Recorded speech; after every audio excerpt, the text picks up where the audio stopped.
Before the fear begins, hit like and subscribe, don't miss the chills. Tell us where you're watching from, and brace yourself for stories so terrifying, they'll haunt your night. The old farmhouse on Willow Lane had stood for over a century, its weathered boards and sagging roof a testament to the passage of time. As I approached it on that crisp autumn afternoon, a shiver ran through me that had nothing to do with the chill in the air. Even at 10 years old, I could sense there was something off about the place my family now called home. My parents had been thrilled to find such a spacious property at a bargain price. "Think of all the room you'll have to play, Thomas," my mother had exclaimed. But as our battered station wagon crunched up the gravel driveway, flanked by overgrown fields on either side, I felt anything but excitement. The house loomed before us, 2 stories of faded white clapper topped by a steeply pitched roof. Shutters hung askew from grimy windows that seemed to stare balefully at our approach. An ancient cotton willow tree dominated the front yard, its gnarled branches reaching toward the house like arthritic fingers. As we piled out of the car, the silence struck me. No bird song, no distant traffic, just the whisper of wind through dry grass and the creak of the willow's branches. My little sister Abby clutched my hand, her eyes wide, as she took in our new surroundings. "Well, what do you think?" Dad asked, his forced cheerfulness doing little to mask his own apprehension. I wanted to tell him that the house gave me the creeps, that surely we could find somewhere else to live. But I saw the hope in his eyes, the desperation to make this work after losing his job in the city. So I plastered on a smile and said, its big relief washed over his face, that it is son, plenty of room for all of us and at a price we can afford. It just needs a little TLC to bring it back to its former glory. As we unloaded the car, I couldn't shake the feeling of being watched. Every time I glanced at the house, I half expected to see a face peering from one of those grimy windows. But there was never anything there, at least nothing I could see. The interior of the house did little to dispel my unease. Stale air assaulted our noses as we stepped inside, carrying the musty scent of long-closed rooms and something else I couldn't quite place, a sour, unpleasant odor that made my stomach churn. Dust motes danced in the shafts of late afternoon sunlight that managed to penetrate the dirty windows. The floorboards creaked ominously underfoot and water stains marred the ceiling to the right of the entryway. A grand staircase curved up to the 2nd floor, its banister worn smooth by generations of hands. "I'll start in the kitchen," Mom announced, her voice too bright. "Thomas, why don't you and Abby explore upstairs, pick out your rooms?" Abby's grip on my hand tightened as we climbed the stairs. Each step elicited a groan from the old wood, and I found myself counting them, desperate for any distraction from the growing sense of wrongness that pervaded the house. Upstairs, a long hallway stretched before us, lined with closed doors. The wallpaper was peeling in places, revealing patches of bare plaster underneath. At the far end, a single window led in a one light. That did little to dispel the gloom. "I don't like it here," Abby whispered, pressing close to my side. "It's scary." I wanted to reassure her, to tell her there was nothing to be afraid of, but the words stuck in my throat because the truth was, I was scared too. Every instinct screamed that we shouldn't be here, that this house held secrets, best left undisturbed, but we had nowhere else to go. This was our home now, for better or worse. As I stood there in that dimly lit hallway, my little sister trembling beside me, I had no idea of the horrors that awaited us in the days and weeks to come. I couldn't have imagined the terrifying experiences that would push me to the very edge of sanity, leaving scars that would never fully heal. All I knew in that moment was that we were alone in a strange and frightening place, and that the shadows seemed to grow deeper with each passing second, swallowing hard. I squeezed Abby's hand and took a step forward. It was time to choose our rooms and try to make this haunted old farmhouse our home. The first few nights in our new home passed without incident, but I couldn't shake the feeling of unease that had taken root in my chest. Sleep came fitfully, punctuated by strange noises that I tried to convince myself were just the settling of an old house, but deep down I knew there was more to it than that. It was on the 4th night that I had my first truly terrifying experience. I'd been tossing and turning for hours, unable to get comfortable in my new room. The space felt too big, too empty, and the shadows cast by moonlight through the curtains seemed to why and shift in ways that defied explanation. Sometime after midnight, I realized I desperately needed to use the bathroom. The thought of venturing out into the dark hallway filled me with dread, but my bladder left me no choice.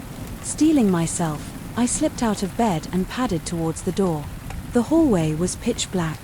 The darkness so thick it felt almost tangible. I fumbled along the wall, counting my steps to orient myself 15 paces to the top of the stairs, then down to the first floor, where the only bathroom was located. As I reached the bottom of the staircase, a faint sound caught my attention. At first I thought it was just the wind outside, but as I listened more closely, I realized it was coming from the direction of my father's office. It sounded almost like whispering. My heart began to race. Was someone in the house? Had an intruder broken in while we slept? I stood frozen at the foot of the stairs, straining my ears to make out what was being said. The whispers grew louder, more insistent. They seemed to be coming from multiple sources, overlapping and intertwining in a way that made it impossible to distinguish individual voices. Male and female tones blended together, creating a horrifying chorus that made my skin crawl. Against my better judgment, I found myself moving towards the office.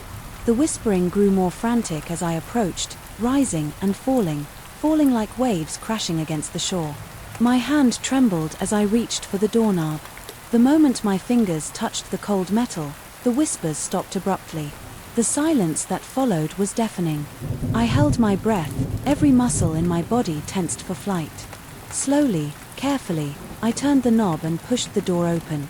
Moonlight spilled through the office window, illuminating the room in a pale, ghostly glow. At first glance everything seemed normal. Dad's desk, the bookshelves, the old leather armchair in the corner, but then I saw them. 3 shadowy figures stood at the far end of the room. Their outlines blurred and indistinct. They seemed to be staring right at me, their featureless faces somehow conveying a sense of surprise and anger at my intrusion. For a moment that felt like an eternity. We regarded each other in silence. Then, with a sound like 1,000 voices screaming in unison, the shadows surged towards me. I slammed the door shut and ran my need for the bathroom. Completely forgotten, I sprinted up the stairs, taking them 2 at a time, my heart pounding so hard I thought it might burst from my chest. I didn't stop until I was back in my room, the door locked behind me. I spent the rest of the night huddled under my blankets, shaking uncontrollably. When morning finally came, I half convinced myself it had all been a terrible nightmare, but the lingering fear in the pit of my stomach told me otherwise. I wanted desperately to tell my parents what had happened, but I knew they wouldn't believe me. They'd write it off as an oeuvre of imagination or a dream, just like they always did. So I kept quiet, forcing a smile at breakfast and pretending everything was fine. But as I caught my reflection in the hallway mirror that morning, I noticed something that made my blood run cold. There on the back of my neck were 3 long, thin scratches, as if someone or something had reached out to grab me as I fled. I knew then that what I'd experienced was all too real and that the horrors were only just beginning. The house on Willow Lane had secrets, dark and terrible secrets, and somehow I knew that it wasn't going to let us go without a fight. In the weeks that followed my encounter with the shadow figures, I tried to convince self. It had been a one-time occurrence, but strange events continued to plague our family, each one more unsettling than the last. Abby started having nightmares, waking up screaming about the lady in the wall who whispered to her at night. Mom would find objects moved or misplaced, swearing she hadn't touched them. Dad's tools would vanish from the garage only to reappear days later in bizarre locations throughout the house. I began to research the history of our property, sneaking into the local library after school to pore over old newspapers and town records. What I discovered chilled me to the bone. The house had been built in 1892 by a wealthy farmer named Jeremiah Blackwell. He lived there with his wife and 3 children until 1897 when tragedy struck.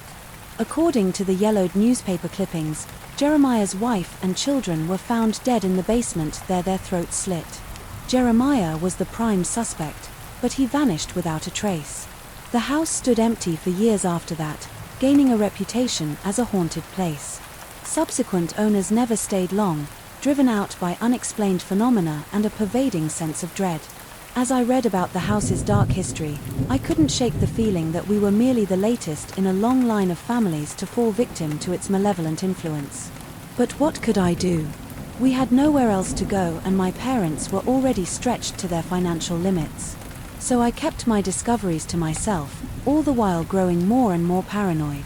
I started sleeping with the lights on, jumping at every creak and groan of the old house, but even that wasn't enough to protect me from what came next.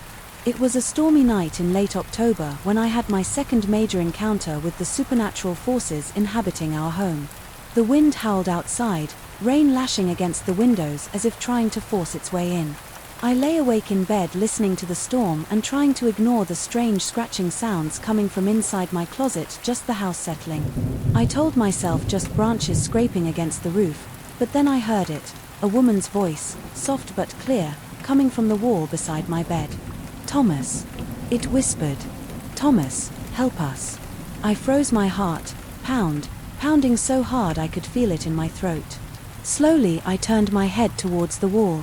"Please." The voice continued, growing more desperate. "We're trapped. You have to help us." Against my better judgment, I found myself replying, "Who are you?" I whispered back. "We are the lost ones," came the response, now sounding like multiple voices speaking in unison. "Trapped between worlds, only you can set us free." A chill ran down my spine how I asked, my voice trembling. The wall seemed to ripple as if something was pressing against it from the other side. "Blood." The voices hissed. "We need blood to break the barrier." Panic seized me. I leapt from my bed and ran from the room, not stopping until I reached my parents' bedroom. They woke to find me sobbing, uncontrollably babbling about voices in the walls. Dad checked my room but found nothing out of the ordinary.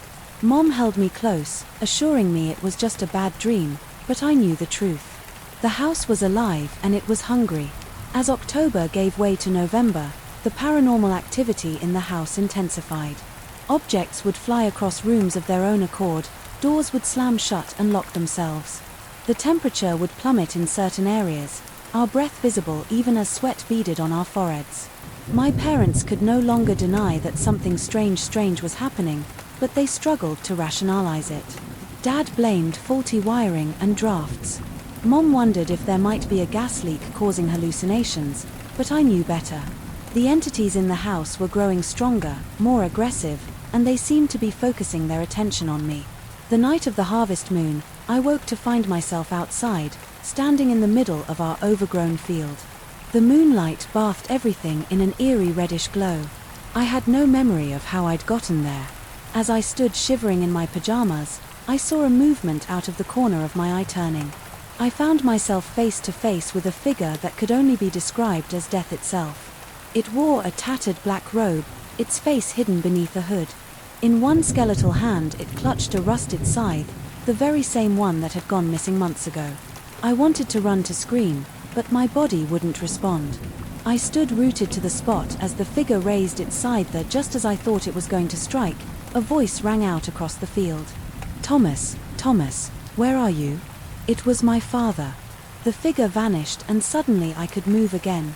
I ran towards the sound of Dad's voice, my leg shaking so badly I could barely stay upright. When I reached him, I collapsed into his arms, sobbing uncontrollably. He carried me back to the house, peppered me with questions I couldn't answer. How had I gotten outside? Why was I in the field? I had no explanations to offer, only a bony certainty that things were going to get much worse. In the days following my nighttime excursion to the field, a heavy silence fell over our household. My parents watched me constantly worry, etched into their faces. Abby withdrew into herself, barely speaking and jumping at the slightest sound. I knew I had to do something to find a way to protect my family from whatever evil had taken root in our home. My research hadn't turned up any definitive answers, but I'd found references to protective symbols and rituals in some of the older books. Late one night I snuck downstairs to the basement, armed with a piece of chalk and a flashlight. My plan was to draw protective sigils on the foundation walls, hoping they might ward off the malevolent spirits. As I crept down the rickety stairs, my flashlight beam caught something that made my blood run cold. There in the far corner of the basement was a door I'd never seen before. It was made of rough, wood bound with rusted iron straps, and it radiated a palpable aura of menace. I approached it cautiously, my heart pounding in my chest. As I got closer, I could hear something coming from behind the door, a low, rhythmic thumping like a heartbeat. My hand trembled as I reached for the handle. Every instinct screamed at me to turn back, to run upstairs and forget I'd ever seen this door. But some morbid curiosity drove me forward. The moment my fingers touched the handle, a jolt of energy surged through me. Visions flashed before my eyes, glimpses of unspeakable horrors, of rituals performed in dark places, of blood-soaked altars and inhuman figures. I yanked my hand back with a cry, stumbling away from the door as I watched in terror. Dark liquid began to seep from beneath it, spreading across the concrete floor. I ran, then taking the stairs 2 at a time, not stopping until I was back in my room with the door locked behind me.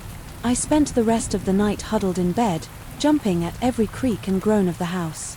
In the morning I went back down to check. The door was gone, as if it had never existed, the basement floor dry and unmarked, but I knew what I had seen. The house was showing me its true nature, revealing the horrors that lay hidden beneath its mundane exterior. As winter settled over Willow Lane, bringing with it long nights and bitter cold, the malevolent presence in our house grew stronger. We were all affected. Dad became irritable and quick to anger. Mom withdrew into herself, spending hours staring blankly out the window. Abby stopped eating, becoming a pale shadow of her former self. I tried to stay strong, to be the voice of reason, but it was becoming harder with each passing day. The whispering never stopped. Now, a constant sousa just at the edge of hearing shadows moved in the corners of my vision, always darting away when I tried to look directly at them. One particularly cold night in December, things finally came to a head. I woke to the sound of Abby screaming, a high, terrified shriek that cut through the silence like a knife. I ran to her room, my parents close behind. We found her pressed against the headboard of her bed, her eyes wide with terror. As she pointed at the closet, the lady. She sobbed. The lady in the wall. She tried to take me. Dad wrenched open the closet door, revealing nothing but hanging clothes and scattered toys. But as he turned back to comfort Abby, I saw something that made my blood run cold. There on the wall of the closet was a handprint. It was too large to be Abby's, the fingers unnaturally long and spindly, and it seemed to have been burned into the wallpaper. The edges charred and curling. That was the moment I knew we couldn't stay any longer. Whatever was in this house, it was escalating, becoming more dangerous. We had to leave before it was too late. I turned to my parents, ready to insist that we pack up and go immediately, but the words died in my throat as I saw their expressions. They were looking at me with a mixture of fear and suspicion, as if I were the threat. "What did you do, Thomas?" Mom asked, her voice trembling. "What have you brought into our home?" I stared at them in disbelief, realizing with a sinking feeling that the house had turned them against me. It was isolating me, cutting off my support, making me vulnerable. As my parents comforted Abby, shooting wee glances in my direction, I knew I was on my own. Whatever was going to happen next, I would have to face it alone. The days following the incident in Abby's room were a nightmare of isolation and paranoia. My parents watched me constantly whispering to each other when they thought I couldn't hear. Abby refused to be in the same room as me, her eyes wide with fear. Whenever I came near, I knew I had to act to find a way to break the house's hold over my family before it was too late. My research had led me to believe that the root of the evil lay in the basement. In that hidden door IID discovered on the winter solstice, the longest night of the year. I made my move. I waited until everyone was asleep, then crept down to the basement, armed with salt, iron nails, and an old book of protective prayers I'd found in the library. The hidden door was there just as before, pulsing with malevolent energy. I could hear chanting coming from behind it. Now a low, rhythmic sound that made my skin crawl. Taking a deep breath, I began to recite the prayers, sprinkling salt in a circle around me. The temperature in the basement plummeted, my breath visible in the frigid air. Shadows gathered at the edges of my protective circle, tithing and twisting into horrifying shapes. The chanting grew louder, drowning out my words just as I thought I was going to be overwhelmed. A new voice cut through the chaos. "Thomas, stop." I turned to see my family standing at the foot of the stairs, their eyes clear. For the first time in weeks, They rushed to join me in the circle, adding their voices to mine. As we stood together, the shadows retreated, shrieking in fury. The hidden door began to crumble, turned to dust before our eyes. A howling wind tore through the basement, carrying with it the agonized cries of countless tortured souls. And then, as suddenly as it had begun, it was over. The basement was silent. The oppressive atmosphere lifted. We all stood there, shaken but alive, hardly daring to believe it was truly finished. In the days that followed, the difference in the house was palpable. The air felt lighter, the room brighter, the whispering had stopped, the shadows no longer moved of their own accord. We never spoke much about what had happened that night in the basement. It was as if, by unspoken agreement, we all wanted to put it behind us and move forward, but we all knew that we had faced something truly evil and had only barely escaped with our lives and sanity intact. As for me, I'll never forget the horrors we experienced in that house on Willow Lane. The memories still haunt my dreams, a constant reminder of the thin veil that separates our world from the realms of darkness beyond, and sometimes on quiet nights when the wind whispers through the trees, I find myself listening closely, always on guard against the possibility that the evil we faced might one day return. The icy Alaskan wind bit at my exposed skin. As I trudged through the deep snow, I pulled my scarf tighter around my face, trying to block out the cold. As a park ranger, I was used to being out in the remote wilderness alone, but something felt different. This time, an uneasy feeling crept over me like I was being watched. I had set out early this morning to try to locate a group of hikers who had failed to return to base camp 2 days ago. This area of the park was vast and untamed, with dense forests stretching for miles in every direction. It would be easy to get turned around out here and lose your way. As I walked scanning the trees for any signs of the missing group, I couldn't shake the sense that something was wrong. The forest was oddly quiet. No bird calls or skittering of small animals in the underbrush, just an eerie stillness broken only by the crunch of my boots in the crusted snow. After a few hours of steady hiking, I stopped to take a water break and check my map. According to my route, I should be nearing the area where the hikers had planned to set up their backcountry camp. But as I looked around, nothing seemed familiar. The towering pines all looked the same, their snow-laden branches blocking out the weak winter sun. A twig snapped somewhere off to my left and I whirled around my hand, going instinctively to the bare SPR on my belt. My eyes scanned the shadows between the trees, but I saw no movement. Just the same unsettling stillness shaking off my unease. I repacked my bag and continued on as a park ranger. I couldn't let my imagination get the best of me. I had a job to do, find those lost hikers and get them to safety. Still, I couldn't ignore the prickling feeling on the back of my neck, the sense that I was no longer alone out here in the vast Alaskan wilderness. Something was watching me from the dark spaces between the ancient towering trees. I could feel it, and deep down I knew this would be no ordinary search and rescue mission. There was a malevolent presence out here, something unnatural. I just prayed. I had the strength to face whatever horrors this frozen forest had in store. The light was beginning to fade as I crested a rise and spotted a narrow valley below a frozen river snaking through its center. I paused, pulling out my binoculars to survey the area. There, on the far bank, I spotted a flash of color that looked out of place amidst the whites and grays of the winter landscape. Focusing in, I could make out what looked like a tent, half buried in snow. My spirits lifted at this first sign of the missing hikers. I quickened my pace following the course of the river as I made my way down into the valley. But as I approached the camp, something caught my eye that made me stop. Short, about 20 yards from the tent, the pristine snow was marred by a set of tracks. They were, unlike anything I had seen before, too big to be a wolf or coyote, and the shape was strange, almost human-like, but with long gnarled toes.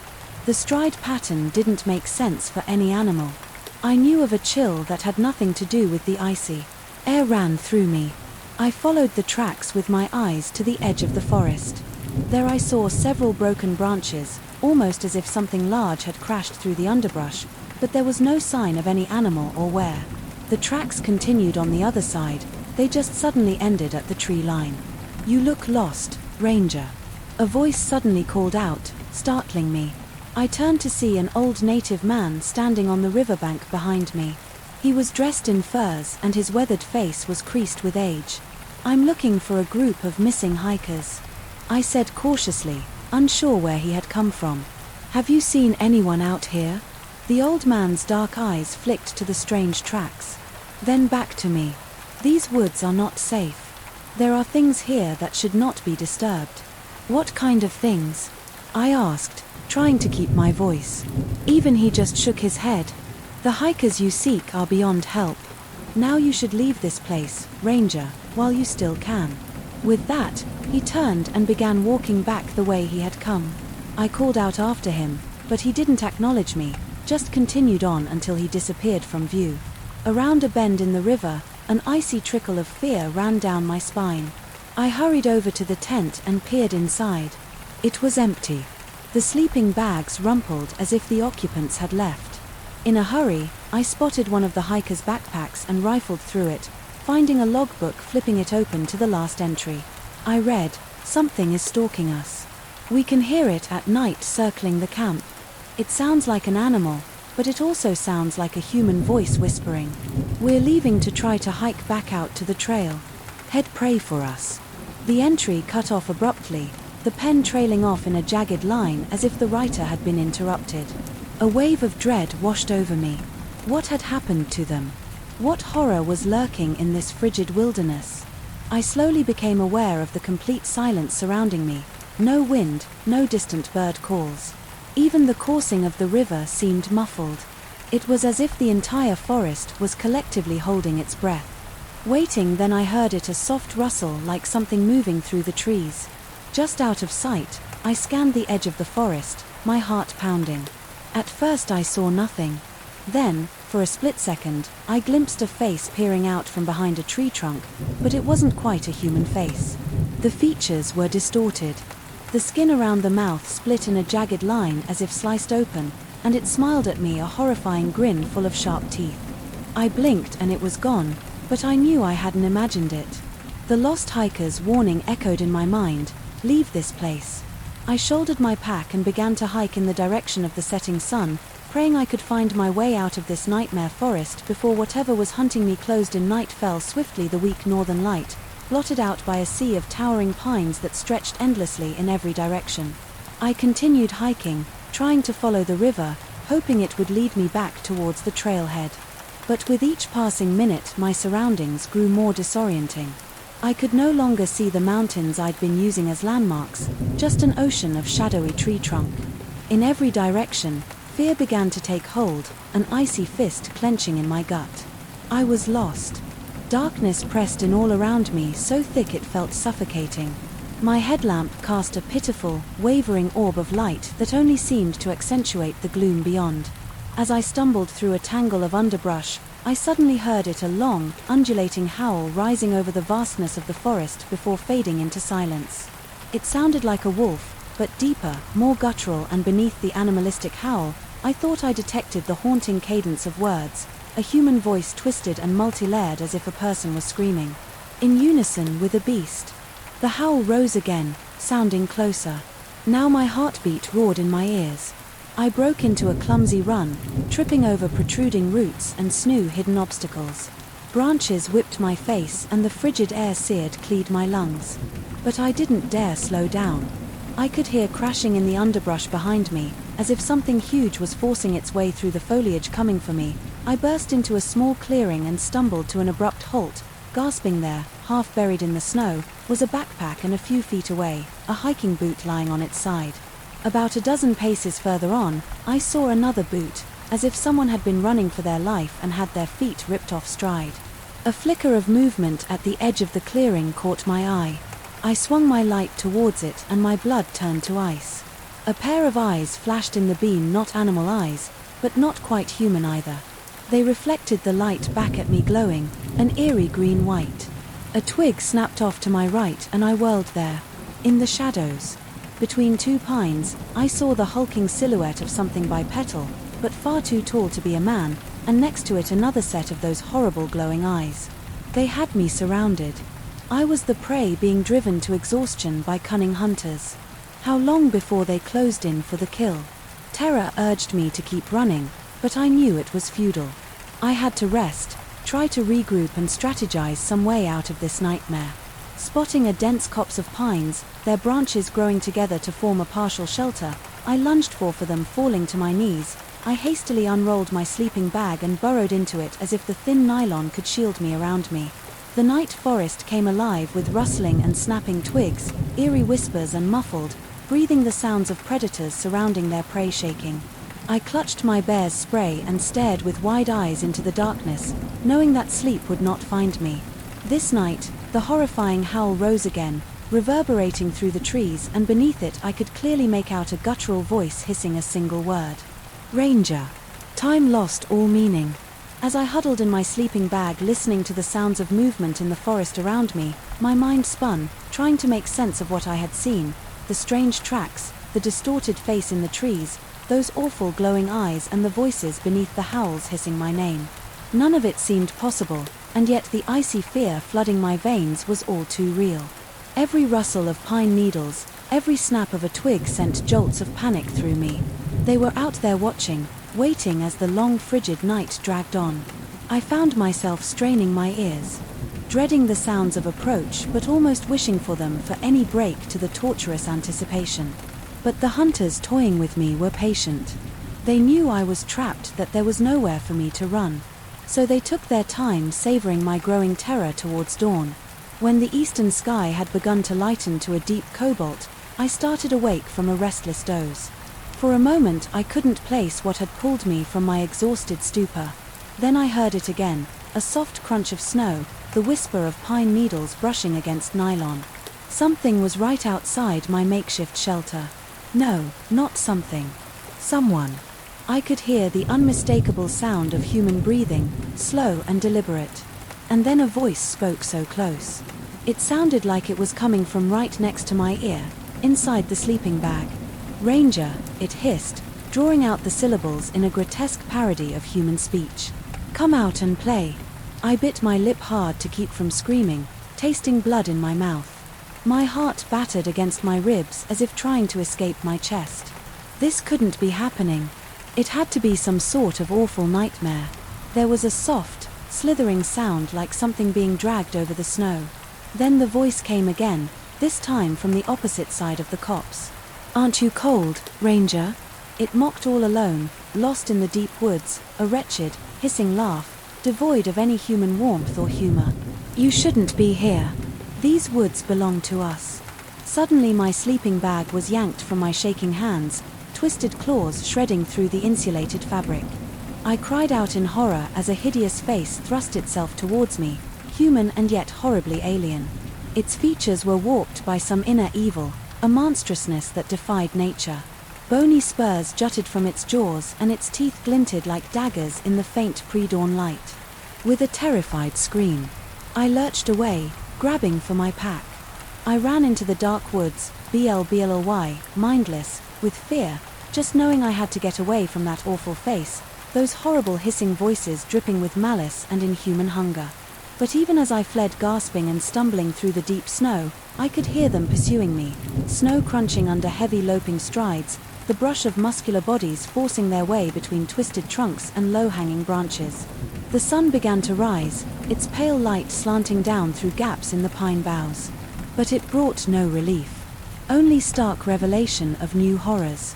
There, on a tree trunk, a splatter of crimson blood still oozing further on a scrap of torn fabric clinging to a broken branch, pieces of the missing hikers, proof that I wasn't the first prey they'd hunted through this nightmarish forest.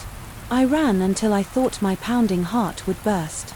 But still the sounds of pursuit followed me, never quite catching up, but never falling far enough behind to give me any hope of escape. I was trapped in a cruel game of cat and mouse, the hunters toying with their prey until exhaustion overcame me and they could close in for the kill. I prayed to see a break in the trees, a distant cabin, any sign of potential refuge, but there was nothing, only the endless forest stretching in all directions, blanketed with deceptive white snow that hid all manner of unspeakable secrets. Finally, my legs gave out and I collapsed against a broad pine trunk, my chest heaving. This is it. I thought this is where I die, torn apart by creatures that shouldn't exist. Outside of dark legends and campfire tales, I fumbled for the bee spray holstered on my belt. A pathetic defense. But all I had left. Tears burned my eyes as I unscrewed the safety cap, knowing it would make no difference. I was utterly alone, wounded did prey, just waiting for the fangs to sink into my flesh and the claws to rip and tear the soft crunch of snow behind me. A huff of breath reeking of blood and decay. I turned slowly, trembling to face my fate. And then I saw it stepping out from behind a tree, terrible and obscenely wrong, in the early morning light. No natural beast, but an abomination wearing a grotesque parody of human skin, as if God had molded a person out of rotten flesh and filled it with a devil's heart. It grinned at me, mouth splitting its face in a leering Glasgow smile, and raised a clawed hand. "Found you," it hissed, and then it lunged. I stumbled back, a scream tearing from my throat as the creature's claws raped across my jacket. I frantically sprayed a wild stream of bare mace at its contorted face. The thing shrieked a horrific, guttural sound of pain and fury as it clawed at its eyes. I didn't wait to see if the mace had stopped it. I turned and ran, sprinting through the snow-laden pines. Adrenaline lent speed to my exhausted legs, panic rising in my throat with each gasping breath. It knew exactly where I was now. The hunt had begun in earnest. All around me, the forest came alive with menacing shadows and eerie rustling noises, hidden things moving unseen between the endless skeletal tree trunks. I had the horrifying sense of being hurted, driven like a wounded deer before howling hounds. Always there were glimpses of motions in my peripheral vision, dark shapes keeping pace with me, loping and bounding through the thick underbrush to my sides. The thing wearing corrupted human form crashed through the foliage behind me, roaring its pain and bloodlust. An answering howl rose to my right, and I sobbed. In hopeless terror. There was more than one of them. Of course there was wolves, always hunted in packs. But these were not wolves, not any more than the twisted thing. Behind me was a man. My mind shrieked. A name for them, one whispered around campfires by the Yupik people for generations. Cog Talon, the skinwalkers, shamans driven mad with evil, transformed into monstrous beasts, neither animal nor human, hungry and soulless, driven to hunt and slay and devour. How arrogant, how foolish I had been thinking I could conquer this pitiless wilderness, armed with only my wits and modern tools, the sheer hubris of man to believe we had any true dominion here. This ancient forest tolerated our presence, nothing more. It had secrets and nightmares we couldn't begin to comprehend. The trees began to thin and I stumbled out into a clearing, nearly weeping with relief when I spotted a small ramshackle cabin on the far side salvation shelter, a place to hide or maybe even find a weapon to defend myself. I put on a last burst of speed, lunging through the knee snow towards that dilapidated structure behind me. The heavy footfalls of my pursuers grew louder, spurring me on. I didn't dare look back, certain that if I did, I would see them burst into the open, all fangs and claws and malevolent, glowing eyes. I hit the cabin door with my shoulder, praying it wasn't locked. The rotted wood gave way and I practically fell inside, slamming the door shut behind me. I scrambled to my feet, casting around wildly for anything to brace against the splintered boards. The interior was dark and musty, lit only by thin shafts of grey light filtering in through chinks in the walls. A thick layer of undisturbed dust coated every surface, muting my frantic footsteps. My heart hammered against my ribs as I shoved a heavy wooden table against the door, then dragged an old bookcase over to further barricade it outside. I could hear the rustle and thud of heavy bodies moving through the underbrush at the edge of the clearing. Claws scraped down the outer walls and a low eerie whine seeped in through the gaps, setting my teeth on edge and sending icy tendrils of fear down my spine. They had me cornered like a rat in a trap. It was only a matter of time before they broke in and tore me to shreds. A wounded SOB escaped my chattering teeth and I pressed my hands over my mouth to stifle the pathetic sound. I had to get a grip, find a way to survive. With shaking hands, I dug through my pack for my flashlight. In the wavering beam I glimpsed a rickety ladder leading up to a loft, a plan formed in my panicked mind. I could buy myself a little time, at least a defensible position. I found the trapdoor in the loft floor and swung it open to reveal a tiny attic crawl space. Dragging myself up inside, I pulled the hatch shut behind me, plunging myself into complete darkness. There I lay on my belly in the cramped space, hardly daring to breathe. my cheek pressed to rough splintery boards that smelled of rot and mildew below me. I heard the cabin door splinter and crack, then the heavy thud of footsteps. They were inside, a rasping, snuffling sound as of some large predator scenting for prey. My blood turned to ice in my veins. Thick claws scraped across floorboards, circling, searching. Then the ladder creaked, protesting under sudden weight. Oh God, it was coming up. I pressed my forehead to the dusty floor and wept silently, realizing I had only prolonged the inevitable. There was no escape. The skinwalkers had me. The trappo in the loft floor began to rattle as something pushed up against it from below. My heart seized in my chest and I scrabbled backwards desperately in the cramped crawl space, putting a few more precious inches between myself and the splintering wood. Ancient hinges screamed in protest as the hatch started to lift and a rancid smell washed over me like rotting meat left to fester in the sun. I could hear the eager panting of the beast on the other side, the soft snarls that made my skin crawl with revulsion and terror. Desperate. My hand closed around something hard and oddly shaped in the darkness. I pulled it towards me, about to hurl it at the lifting trapdoor, but froze when my questing fingers brushed against unmistakable features, the empty eye sockets and bared teeth of a human skull. I recoiled with a sharp gasp, and in the thin shaft of grey light from below I saw that the crawl space was littered with bones, femurs, rib cages, skeletal arms reaching in Mayob postures, the missing hikers, previous victims, all the lost souls that had been claimed by these nightmare woods. The trap door crashed open and the snarling skinwalker started to force its bulk through the gap. In sheer mind, blanking panic, I grabbed the skull and hurled it at the thing. The bone struck its misshapen head with a sickening crack and it reeled back with an enraged howl. I didn't hesitate. I launched myself forward and kicked out with both legs, slamming the hatch closed on the creature's grasping taloned fingers. I heard bones snap and it bellowed in pain, jerking back. The trap door slammed shut and I threw myself on top of it, fumbling to re-engage the iron latch. With violently trembling hands below me, the thing raged and thrashed, hurling its weight against the aged wood again and again. But the door held, if only just barely for the moment. I had bought myself a temporary reprieve. In the faint light leaking in through gaps in the roof shingles, I cautiously examined the grim cache scattered around me. Bones, yes, clawed clean of flesh and cracked open to reach the marrow. But other things too, scraps of tattered bloody clothing, a hiker's boot with the ankle bone still trapped inside, shredded backpacks spilling desiccated trail mix and maps, and there glinting dully amidst the gruesome debris a worn leather-bound journal. With shaking fingers I pried apart the blood-stained pages and tilted it towards the thin light. At first I couldn't make out the faded spidery script, but as I squinted at the cramped handwriting, a few words leapt out at me.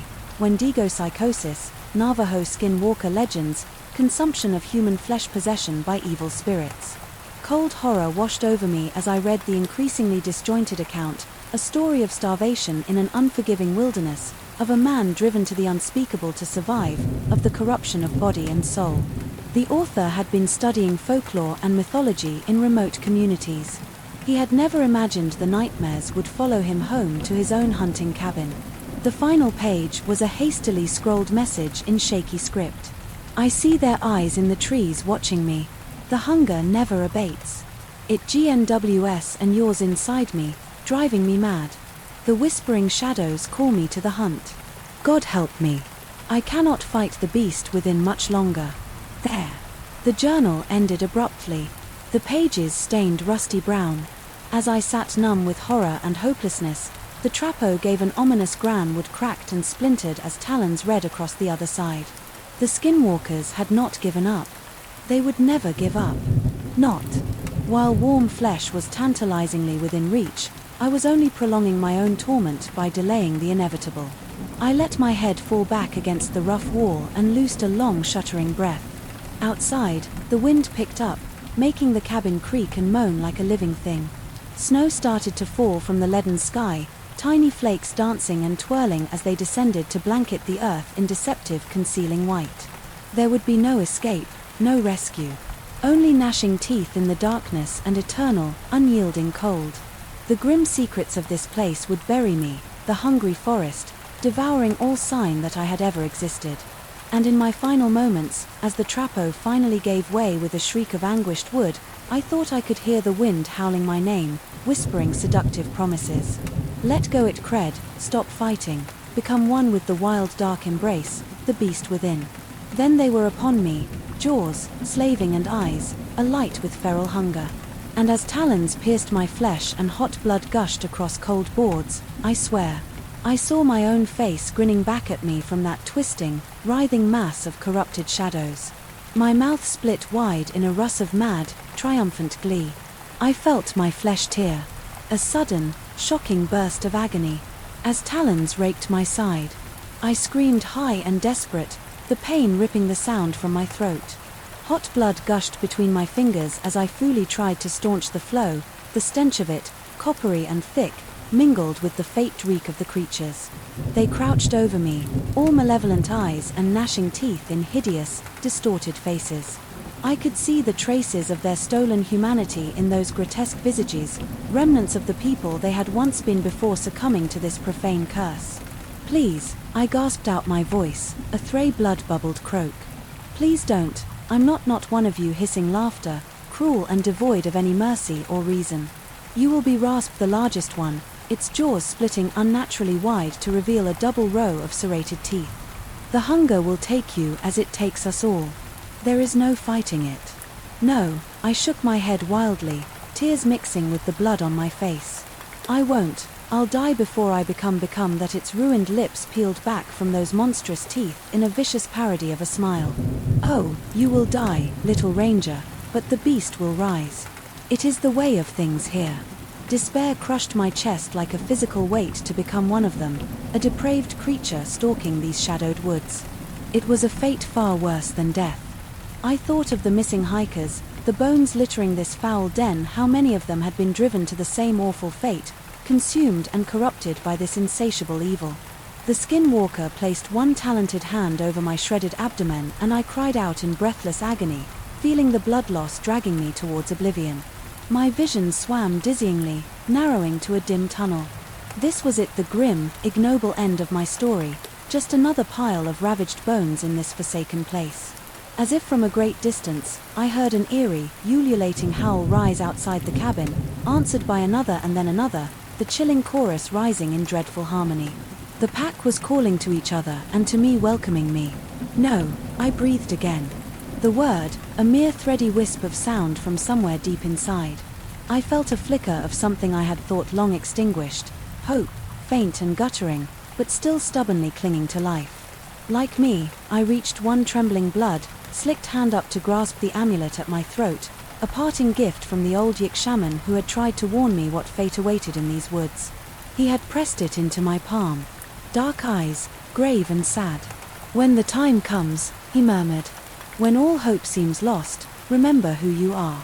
My fingers closed around the carved bone fetish and I drew in a rattling breath that seared my lungs.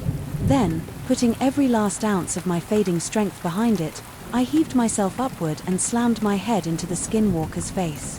The creature reeled back with a startled yelp. More surprise than pain, but it was enough. I rolled to my hands and knees, adrenaline, granting me a burst of pure, desperate energy. I scrabbled for the trappo, dragging my mangled body across the bloody boards, shrieks of outrage and the scrabble of claws on wood. They were after me. Enraged by my defiance, I half fell, half tumbled down the ladder, landing in a crumpled heap on the floor below. Pain exploded through me, my vision whiting out for a terrifying eternity. Somehow I found my feet lurching in a drunken stagger towards the cabin door behind me, heavy thuds as the skinwalkers dropped down from the loft. I crashed through the door, barely feeling the sting of the frigid air on my skin. I ran shambling and reeling like a thing already half dead. The trees seemed to twist and gnaw around me, reaching out, grasping branches to clutch at my clothes. Snow swirled down in wind-driven sheets, blinding and disorienting. I had no idea where I was going, no plan except to put distance between myself and the nightmares snapping at my heels from behind, enraged howls pierced. The night they were coming, I could hear the pound of running feet, the crash of underbrush chasing me down like the wounded prey. I was a strangled SOB escaped me and I pushed myself harder, the last DRGS of my strength, fueled by pure animal terror. My pulse roared in my ears, drowning out all other sound. I barely felt the icy wind lashing my face, the branches that raked across my skin. There was only the next step, and the next and the next until it. Between one stride and another, the ground simply vanished. Beneath my feet, I flailed my arms, a scream rising in my throat as I pitched forward into empty air. I toppled head over heels down a steep embankment, a tangle of limbs and ragged cries. Sharp rocks and broken branches battered me as I rolled and bounced. My beggar body utterly ragged or limp. An explosion of blinding pain. Then a sensation of icy coldness swallowing me whole. I had fallen into a narrow but deep ravine choked with snow drifts. The wind howled overhead, the tortured moan of it echoing off the steep rock walls to either side. I lay there, stunned, the snow beneath me, slowly turning crimson as my life seeped out. For a long moment I simply drifted, too exhausted and hurt to move. The snow felt almost warm against my skin. Now a soft embrace that urged me to let go, to slip into that seductive dark and leave the pain behind. It would be easy. So very easy. Just close my eyes and stop fighting overhead. A flicker of movement caught my fading attention. I lulled my head to the side and saw dark shapes materialize at the lip of the ravine, silhouetted against the leaden sky, the skinwalkers. They peered down at me, eyes flashing with feral green fire, jaws hanging open in eager pants. One lifted its head and loosed an eerie yipping cry, a sound of dark triumph. It had run me to ground at last. Now it would feast on my flesh and corrupt what remained of my soul. I would rise as one of them, a twisted creature of the hungering dark. I felt the traitor thoughts slither through my battered mind, to give in, to let the change take me an end to fighting and fear and pain. It would be a sort of peace in its way. Then I heard a voice at as clear and cold as the winter wind. Remember who you are. My fingers tightened reflexively around the shaman's amulet, still somehow clutched in my fist. I forced my eyes open, locking gazes with the lead skinwalker above. No, I coked out, barely audible. Not one of you. I began dragging myself through the snow drift, every inch, a sheer agony that sent bolts of white-hot torment radiating through my broken, savaged body. The skinwalker shrieked in rage and started clambering down the rocky slope, talons gouging into stone. The ravine curved ahead, disappearing around a sharp bend. If I could just reach it. Put it between myself and my pursuers. The last 50 yards might as well have been 50 miles, but I used my elbows, my knees, my chin, hauling myself forward with all the desperate strength. I had left a trail of smeared scarlet in my wake. My heart thundered, breath coming in short, agonized gasps that bubbled wetly in my chest. I knew some of my wounds were mortal. I was racing my own dying body as much as the monsters behind me. But if I could just hold on a little longer, the skinwalkers hit the ravine floor, howls echoing like hell itself. I could smell their rank breath stinking of rotten meat and decay. Then talons sank into my calf and I arched in breathless anguish mine. The creature snarled even as it began dragging me backwards. I scrabbled frantically at the snow, fingernails breaking trying to find purchase, but it was too strong.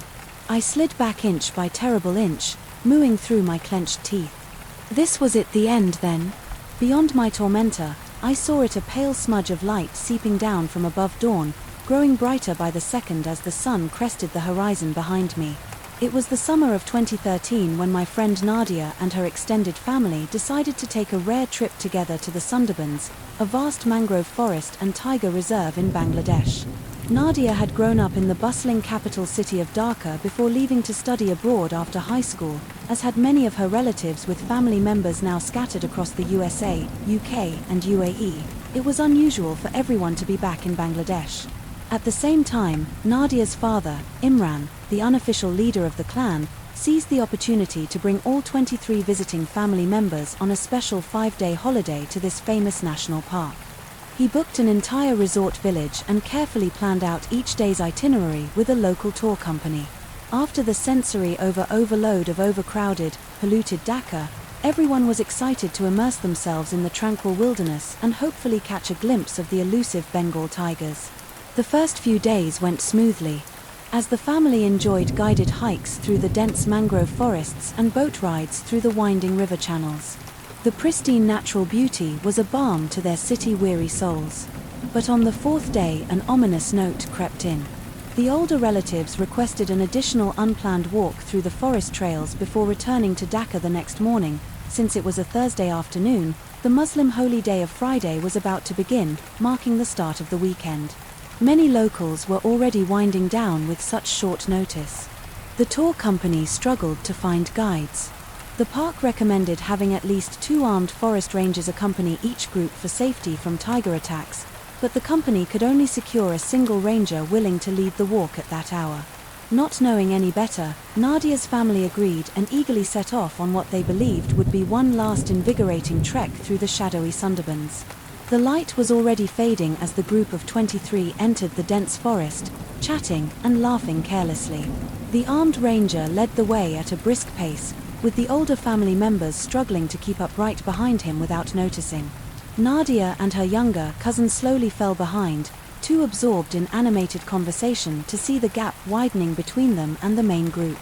Nadia first felt the low rumble in her stomach, a strange pulsating sensation that spread up into her chest and throat. She dismissed it as hunger pangs or her sensitive digestion acting up, but then it intensified into an unmistakable vibration that reached her ears. An angry, guttural growl, muffled like a caged beast whipping her head around. Nadia scanned the darkening undergrowth but saw nothing. "Amiss in the gathering gloom, did you hear that?" she asked her cousins uneasily. They shook their heads, having noticed nothing over their own voices, but a minute later they all heard it in unison. A deep, menacing snarl swelling into a full-throated roar from some unseen spot in the forest. The very ground beneath their feet seemed to tremble. With its force tiger, Nadia's cousin Ferd suddenly screamed. Primal fear seized them. As they realized the ranger and rest of the family had disappeared far ahead, out of sight and earshot on the winding trail. They were alone and exposed, with one of the world's largest predators concealed mere feet away in the shadowy foliage, hidden from view. But acutely aware of their presence, there was only one thing to do: run as if their lives depended on it. Because they did. Sheer adrenaline propelled Nadia and her cousins into a desperate sprint through the darkened forest, chests heaving and pulses pounding in their ears. The trail curved and dipped roots and vines, threatening to snag their ankles and send them sprawling at any moment. LWH hanging branches whipped their faces and arms, but far more terrifying was the thunderous roar of the tiger behind them, rattling the very air in their lungs. They could hear it, snarls building in intensity and proximity, with each gasping breath spurring them to pump their burning legs even faster. Nadia's mind reeled as she ran fragments of facts surfacing from the primal haze of panic. Tigers can sprint 35 to 40 miles per hour faster than any human. Their night vision is 6 times keener than ours. This was the tiger's domain, and they were trespassers hurtling heedlessly through the gathering gloom. If it had chosen to give chase, they stood no chance. The fading light was both a curse and a blessing, perhaps concealing them from the tiger's view but also obscuring the hazards of the trail. How far to the ranger? Nadia's cousin Dahlia panted as she ran doggedly at Nadia's side. "I don't know." Nadia gasped back, not daring to look over her shoulder. They had fallen at least a kilometer behind in their earlier inattention. The dizzying path blurred ahead. No sign of the rest of the group. Were they running the right way? Still, the tiger's roars seemed to echo from all directions. Just as despair threatened to overwhelm her, Nadia spotted a flicker of light through the dense foliage ahead. The ranger's flashlight beam dancing on the trail. A surge of hope exploded in her chest. There she cried out to the others, driving her aching legs forward with renewed determination. "Ranger, help us!" But the light bobbed steadily away from them. Heedless of their dire plight, the ranger couldn't hear their shouts over the distance and noises of the forest. Would they reach him in time before the tiger reached them? The flashlight beam glimmered like a lighthouse to ships lost at sea. As Nadia and her cousins crashed desperately through the tangled undergrowth, thorns and branches tore at their clothes and skin, but they barely felt the sting over the thundering of their hearts. The tiger's roars had grown fractionally fainter behind them, but its presence still pulsed. Threat with each vibration through the soles of their feet. Was it toying with them, hurting them like helpless prey through the forest, or had it lost interest? For now, distracted by some other movement in the underbrush, they couldn't chance slowing to find out digging deep. For any shred of energy left, they broke from the concealing foliage onto a clearer stretch of trail. The ranger's light tantalizingly close. Now the loud voices and laughter of the oblivious family members peppered the air ahead. "Help us!" Nadia screamed again, but her ragged cry barely carried. How could her family be so unaware, so carefree? While she and her cousins had just stared into the fiery eyes of death in the forest behind them, they staggered to a gasping halt behind the startled ranger, collapsing against each other. It was several long moments before Nadia could enough breath to rasp out, "Tiger stalking us in the forest." Immediately the ranger swung his rifle off his shoulder and stepped protectively in front of the youngsters, aiming it with a steady hand back down the path. Nadia noticed with a pang how very young and slight he looked, dwarfed by the vast wilderness. Could a few bullets really stop a charging 400-pound tiger? The rest of the family crowded around in confusion and growing alarm at the ashen faces of Nadia and the others. Questions pelted the air. What happened? Are you hurt? What's going on? Everyone quiet. Nadia's father, Imran, demanded, his face pale as he scanned the forest. Get behind the ranger now. His usual booming voice quavered on the last word. They clustered in a tight knot as the ranger gestured for silence, straining eyes and ears for any sign of the tiger. The forest lay deathly, still, not even a rustle of breeze in the leaves, as if all the creatures were holding their breath, waiting for what seemed like an eternity. They stood, frozen hearts in their throats. Then a low, rumbling growl shattered the silence so deep Nadia could feel it in her bones.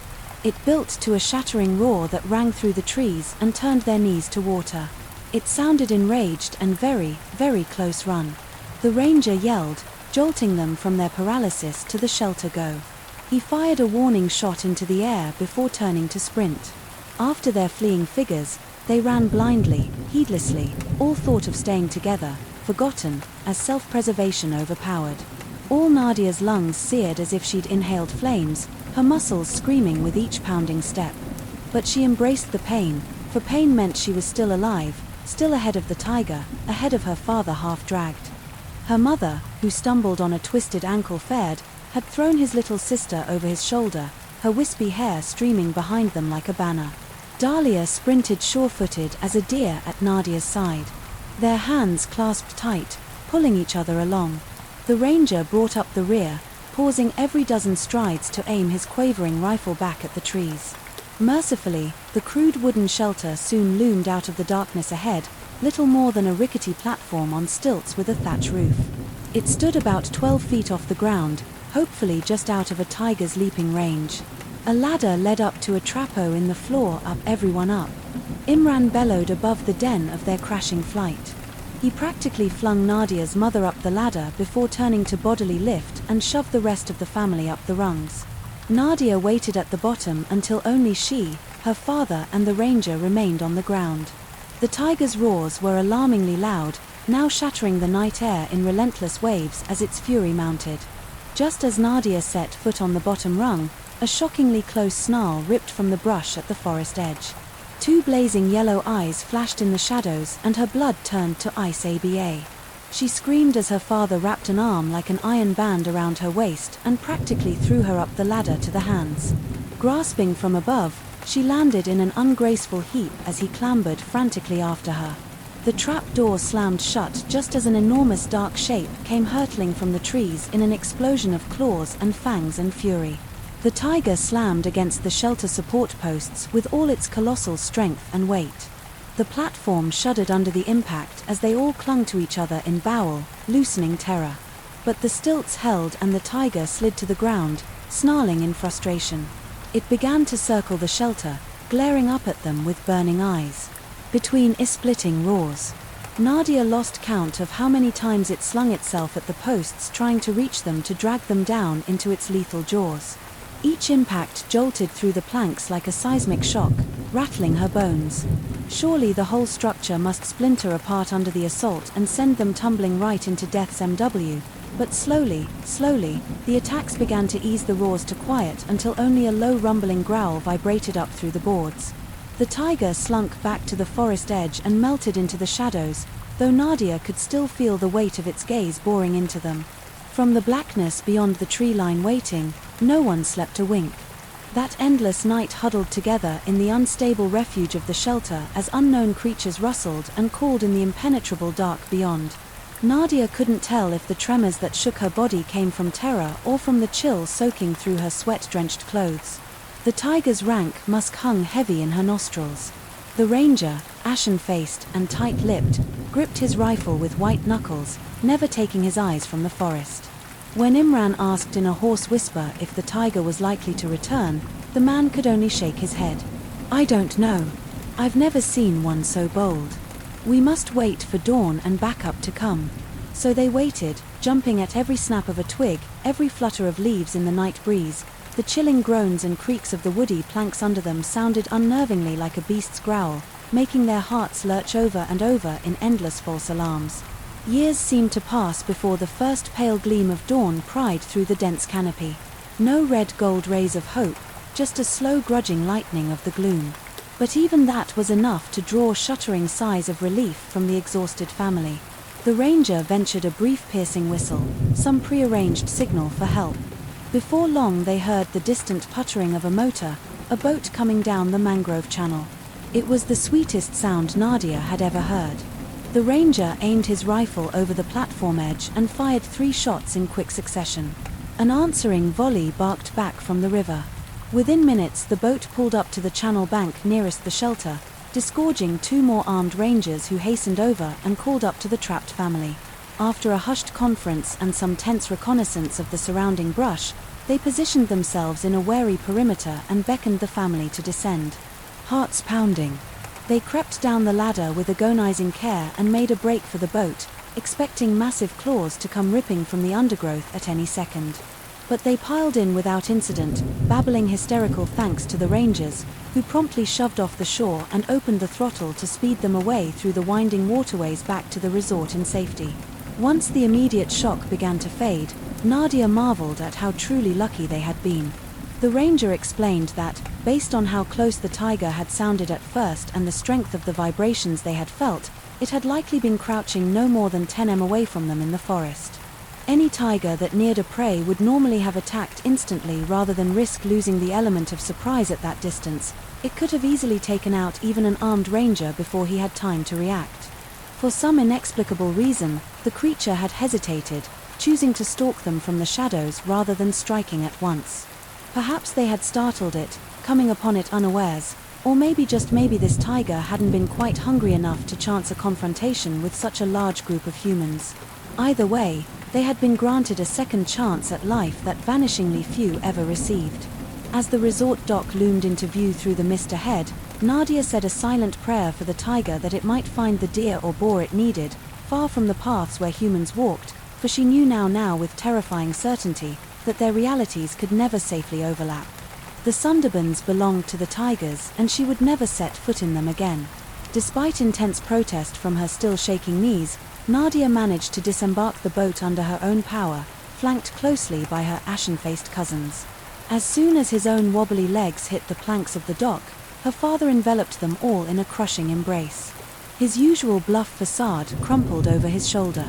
Nadia saw her mother attempting to marshal the rest of the family, but quickly losing the battle against her own tears. The resort manager came hurrying out to meet them, profuse apologies tumbling from his lips. He had heard about the emergency from the radioed rangers and marshaled his small staff to assist in any way possible. Soon the shaken family was bundled into their cabins with hot tea and extra blankets, though Nadia doubted she would ever feel warm again. Through the thin plank wall she heard the muted voices of Imran and the ranger captain as they reconstructed the harrowing events piece by piece. When it came to light that only one ranger had accompanied the family on their fateful walk, the captain was livid.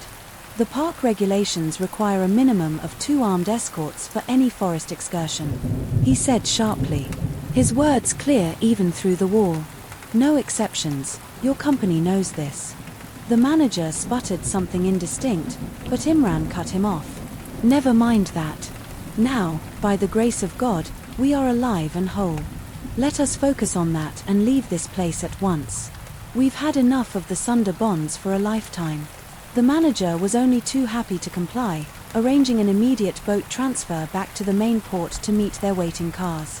Every rattle of the jeep over the rutted road back to Dhaka was a blessed confirmation of their miraculous escape in the following days and weeks. The story of their brush with the tiger spread swiftly through the family grapevine, gathering embellishments at each retelling until Nadia hardly recognized it. Some said the beast had come close enough for them to feel its faint breath. Others that it had taken a swipe and missed. Fared by mere inches. Only those who had lived it could truly comprehend the life-altering terror of being utterly at the mercy of nature's most formidable predator. Nadia's cousin Dahlia said she still startled awake some nights to phantom tiger growls. Heart galloping in the darkness, Fed took to obsessively researching tiger behavior, as if understanding could somehow master his fear. And Nadia found herself staring into space for long minutes, reliving those eternal moments of primal horror, marveling anew at the whims of chance that had spared them. In a way, some fanciful part of her felt almost grateful to the tiger for, in coming so close to losing everything, she had gained a crystalline appreciation for the fierce, fragile wonder of being alive. Never again would she take for granted the simple joy of walking in sunlight, unthreatened, of embracing her loved ones, without that gnawing awareness that it could be the last time. That was the tiger's unintended gift. She decided to illuminate the extraordinary beauty of an ordinary day, and as sensational stories swirled, of a movie being made all dramatic embellishment and CGI tigers, Nadia just smiled to herself. Let the world speculate and mythologize. She would hug her family close, walk gratefully under open skies, and hold the tiger's real truth wordlessly in her heart, where it belonged. A few years later, Nadia was surprised to get a call from an unfamiliar number. The voice on the line identified himself as a wildlife conservationist working in the Sundarbans, who had heard her story through local channels. He told her that the tiger population was in more dire straits than ever as human encroachment and climate change degraded their habitat and sent them ranging closer to villages in search of food. Attacks on livestock and humans were rising sharply, sparking retaliatory killings from frightened villagers. It was a vicious, tragic cycle that threatened the survival of one of the world's most magnificent creatures. The conservationist had a radical idea, one that required the cooperation of past attack survivors like Nadia and her family. He wanted them to speak out publicly about their experiences, not to demonize tigers, but to educate local communities about the realities of human-tiger conflict and the critical importance of preserving the Sundarbans. "You survived, something few scarcely imagine," he told Nadia urgently. "You know better than anyone the primal terror of facing that animal on its own turf. But you also know that tigers aren't mindless monsters. They're just adapting to a world we've disrupted. If anyone can convey that to the people living on the front lines, it's those like you, who have looked into the tiger's eyes and lived." Nadia hesitated, recalling those paralyzing moments in the forest long ago. The scars might be invisible, eyeball, but some traumas never truly faded. Was she strong enough to reopen those wounds, to use her pain in service of the very creature who caused it? But then she remembered her strange, humbling gratitude to the tiger that had stalked her, for making her cherish life all the more fiercely, for having almost lost it. Perhaps it was time to repay that backhanded favor. Her tiger was surely long dead now, as were most of its kind hunted or starved it out of existence. But maybe, just maybe, she could help save those that remained. It was a tiny drop in an ocean of troubles, but it was something. "I'll do it," she said into the phone, hoping her voice sounded steadier than she felt. "Tell me what I need to do." And so, with shaking hands and pounding heart, Nadia found herself standing before crowds of anxious villagers and flinty-eyed forest officials, sharing her story not for sensation but for a fragile chance at change. It never got easier laying bare those shattering memories to sea of hanging faces. But if her words could make even one person see the tiger through new eyes, as a fellow living being struggling to survive in a world turned hostile, then maybe her old nightmare could weave some new dreams from the tatters of the past. As she stepped down from yet another rickety stage to murmur and averted eyes, Nadia sent a RY thought winging into the fading wild. "Are you satisfied, tiger? I face my fear for you now, again and again. May it be enough for us both." A sudden breath of cool air sighed through the stuffy room, ruffling the papers on the podium. Nadia shivered, feeling a phantom gaze prickle the back of her neck. Just for an instant she could have sworn. She heard a low rumbling growl vibrating up through the soles of her feet. But when she turned to look, there was only the distant tree line shimmering. In the haze of gathering dusk, the Sundarbans closed protectively around their secrets and their sorrows, as they had for centuries. Nadia knew she would never breach those shadows again. But if fortune and human wisdom held, perhaps the tigers could yet dance in the mangroves a few seasons more out of sight but never out of mind. That was the bargain. The balance as tenuous as a single silken thread. It would have to be enough. She turned resolutely back to the waiting crowd and began her story once more. The gentle hum of my RV's engine as I navigated the winding roads of the Appalachian Mountains felt oddly soothing. I had been on a solo trip like this in years. I suppose I needed the escape, a break from the monotony of daily life. It was just me, my thoughts and the open road. My name's Jethro Walsh and I've seen my fair share of trouble, but nothing quite like what I was about to encounter. The plan was simple: drive deep into the woods, set up, camp by one of the remote lakes and enjoy some peace and quiet. Maybe do a bit of fishing. The further I got from civilization, the lighter I felt. My life back in Pittsburgh had become a blur of deadlines and corporate jargon, something I never imagined for myself growing up in a small town in Tennessee. I needed this. I told myself a few days off the grid would do wonders. As I drove, my mind wandered to the events that led me here. The stress of my job as a financial analyst had been eating away at me for months. The constant pressure, the late nights, the endless stream of emails, it all became too much. The final straw came when I missed my nephew's birthday party because of an emergency at work. Seeing the disappointment in my sister's eyes made me realize something had to change. So here I was driving an RV I'd rented for the week, heading to a campsite I'd found online. It promised seclusion and natural beauty, exactly what I needed to clear my head and reassess my priorities. The road became narrower and more winding as I ventured deeper into the mountains. The trees grew denser, their branches, creating a canopy that filtered the sunlight into dappled patterns on the road. It was beautiful, but as the hours passed I couldn't shake a growing sense of unease. I chalked it up to being out of my element. After all, I'd spent the last decade in the city, far removed from the quiet solitude of the wilderness. Still, as I approached the turnoff for the campsite, a shiver ran down my spine. I ignored it, focusing instead on the anticipation of finally arriving at my destination. The dirt road leading to the campsite was rough, jostling the RV as I carefully maneuvered it around potholes and protruding rocks. After what seemed like an eternity, the trees parted, revealing a clearing by a serene lake. I had reached my home for the next few days. I parked the RV, relief washing over me as I stepped out and stretched my cramped muscles. The air was crisp and clean, filled with the scent of pine and earth. The lake shimmered in the late afternoon sun, its surface broken only by the occasional jump of a fish. As I began to set up camp, I couldn't help but notice the eerie silence. There were no other campers around, which struck me as odd. This spot was supposed to be popular, especially this time of year. I shrugged it off, telling myself I was lucky to have the place to myself. Little did I know, this solitude was the first sign that something was terribly wrong. I woke early the next morning, the unfamiliar sounds of the forest stirring me from a fitful sleep. Throughout the night I'd been plagued by vivid nightmares, dark figures moving through the trees watching me waiting. I shook off the lingering unease, chalking it up to an overactive imagination and too many horror movies. After a quick breakfast, I decided to explore the area around the lake. I packed a small bag with essentials, water, snacks, a map, and my old hunting knife, a relic from my younger days that I'd brought along more out of habit than any expectation of use. The trail around the lake was overgrown, barely visible in some places.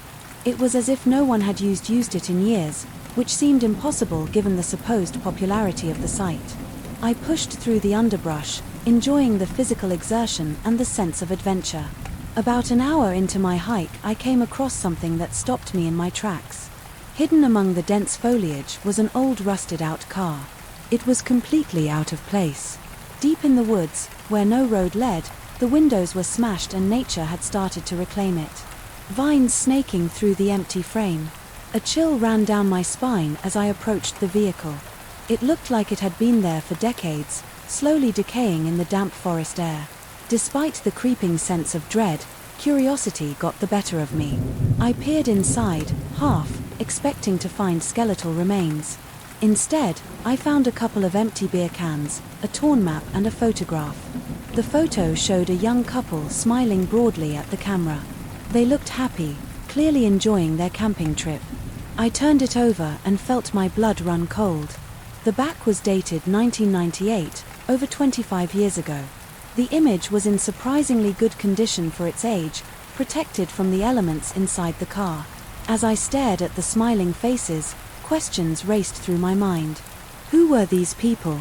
What had happened to them, and how did their car end up so deep in the woods? I pocketed the photo, unable to leave it behind. As I continued my hike, the unsettling discovery weighed heavily on my mind. The forest, which had seemed so peaceful earlier, now felt oppressive. The trees loomed overhead, their branches reaching out like gnarled fingers. Every snapping twig or rustle of leaves made me jump. By the time I made it back to my RV, the sun was setting, casting long shadows across the campsite. I couldn't shake the feeling that I was being watched. As I prepared dinner, I found myself constantly glancing over my shoulder, peering into the darkening woods. That night, as I lay in bed, I couldn't get the image of the smiling couple out of my head. I imagined them driving down the same road. I had full of excitement for their camping trip. What had gone wrong? Had they simply abandoned their car and left? Or had something more sinister happened? I drifted off into an uneasy sleep, my dreams filled with rusted cars and faded photographs. But it wasn't just the mysterious car that haunted my dreams. There was something else, something lurking just out of sight. Waiting, I jolted awake, my heart pounding for a moment. I couldn't remember where I was. The unfamiliar confines of the RV felt suffocating in the darkness. I fumbled for my phone, squinting at the bright screen. 2:37 a.m. As my eyes adjusted to the dim light filtering through the windows, I realized what had woken me. There was a sound coming from outside, soft but distinct footsteps, slow, deliberate steps crunching on the gravel around the RV. I froze, straining my ears. The steps paused, and for a moment all I could hear was my own ragged breathing and the frantic pounding of my heart. Then a new sound, a low, guttural whisper. I couldn't make out the words, but the malevolence in the tone sent shivers down my spine. Slowly, careful not to make a sound, I reached for the hunting knife. I'd left on the bedside table. The cool metal of the handle was reassuring in my grip. I slid out of bed, my bare feet silent, on the RV's carpeted floor. The whispers continued, joined by others. There was more than one person out there. I crept to the window, knife clutched tightly in my hand, peering through a gap in the curtains. I scanned the campsite. At first I saw nothing but darkness. Then movement caught my eye. Shadows darker than the night around them flitted between the trees. At the edge of the clearing, I counted at least 3 distinct figures moving with an unnatural grace. One of them turned, and for a brief terrifying moment I could have sworn. I saw eyes gleaming in the darkness, reflecting the faint moonlight. Like a predator's. I stumbled back from the window, my mind reeling. This couldn't be happening. I was safe in my RV, this was a popular campsite. But even as I tried to rationalize, I knew deep down that something was terribly wrong. The whispers grew louder, more insistent. They seemed to be coming from all around the RV. Now I couldn't understand the words, but the meaning was clear. They knew I was here and they wanted in. A loud thump against the side of the RV made me jump. Then another and another, they were testing the walls, looking for a way in. I gripped my knife tighter, knowing it would be little protection if they managed to break through. In desperation, I fumbled for my phone again. No signal, of course. I was miles from the nearest cell tower. I was on my own. The thumping intensified, accompanied by scratching sounds. It was as if wild animals were trying to claw their way inside, but the whispers were undeniably human.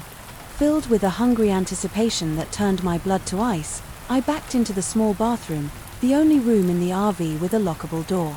As I turned the flimsy lock, I knew it wouldn't hold them for long if they got inside, but it was all I had. Huddled in the cramped space, knife clutched to my chest, I waited. The assault on the RV continued, growing more frenzied with each passing minute. The whole vehicle shook with the force of their attempts to break in, and then, as suddenly as it had begun, it stopped. The silence that followed was almost worse than the noise. I held my breath, straining to hear any sound of movement outside. Minutes passed, feeling like hours. Gradually, the first light of dawn began to filter through the small bathroom window as the sun rose, painting the sky in hues of pink and gold.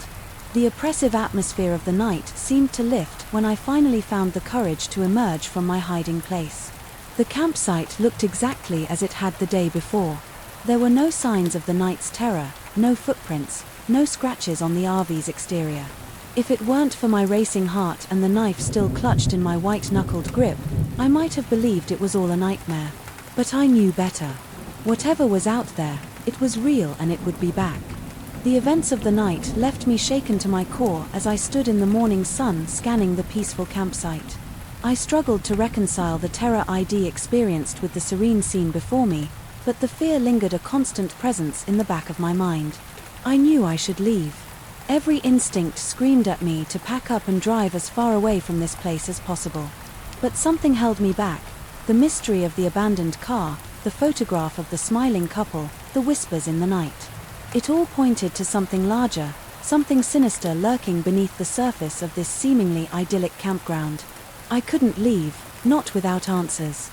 It felt like I'd stumbled into something bigger than myself, and I couldn't shake the feeling that if I left now, others might fall victim to whatever malevolent force haunted these woods with shaking hands. I made myself a strong cup of coffee and tried to think rationally. I needed more information. The photo I'd found in the car seemed like the best place to start. I retrieved it from my bag, studying the smiling faces of the young couple. They looked so happy, so unaware of what might have befallen them. On a hunch, I flipped the photo over again. In the corner, barely legible, was a name, Millbrook Lake. My heart raced. That wasn't the name of this lake. I unfolded my map scanning it frantically.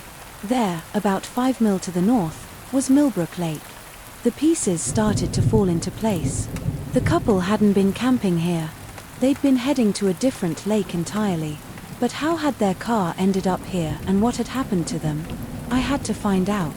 I packed a day bag with supplies, water, food, my knife, and a first aid kit. As an afterthought, I grabbed a can of bear spray I'd brought along. It might not do much against whatever I'd encountered last night, but it made me feel a little safer. The hike to Millbrook Lake was challenging. The trail, if it could even be called, that was overgrown and treacherous. Several times I lost my way, having to backtrack and reorient myself. The forest seemed to grow denser and darker the further I went, the trees pressing in close their branches, intertwining overhead to block out much of the sunlight. As I walked, I couldn't shake the feeling of being watched. Every snapping twig or rustle of leaves had me spinning around searching for the source, but I saw nothing. No animals, no birds, not even insects. The forest was unnaturally still and silent. After what felt like hours, I finally broke through the tree line and found myself on the shore of Millbrook Lake. It was smaller than the lake where I'd camped and somehow even more isolated. The water was dark and still reflecting the overcast sky like a mirror. At first glance, the area seemed as abandoned as the rest of the forest, but as I scanned the shoreline, something caught my eye. Half hidden by overgrown bushes was what looked like the remains of a campsite. My heart pounding, I made my way towards it. As I got closer, I could make out the rusted frame of a tent collapsed and partially reclaimed by nature. Scattered around were the decaying remnants of camping equipment, a rusted cooking stove, the rotted remains of what might have been a cooler. This had to be where the couple from the photograph had camped. But what had happened here? The site looked like it had been abandoned in a hurry. Personal items were strewn about, a tarnished watch, a woman's shoe, pages from a book fluttering in the breeze. As I sifted through the debris, a glint of metal caught my eye. Brushing aside years of accumulated leaves and dirt, I uncovered a small metal box. It was rusted, but the latch still worked. With trembling hands I opened it. Inside was a journal. Its pages yellowed with age, but somehow protected from the worst of the elements. I opened it, my eyes widening as I read the first entry. May 15th, 1998 finally made it to Millbrook Lake. The DVE drive was longer than we expected, but it's beautiful here, so peaceful and secluded. Jen keeps saying she feels like we're being watched, but I think it's just the unfamiliarity of the woods. Tomorrow we're going to explore the area. I've heard there are some interesting caves nearby. I flipped through the pages, my sense of dread growing with each entry.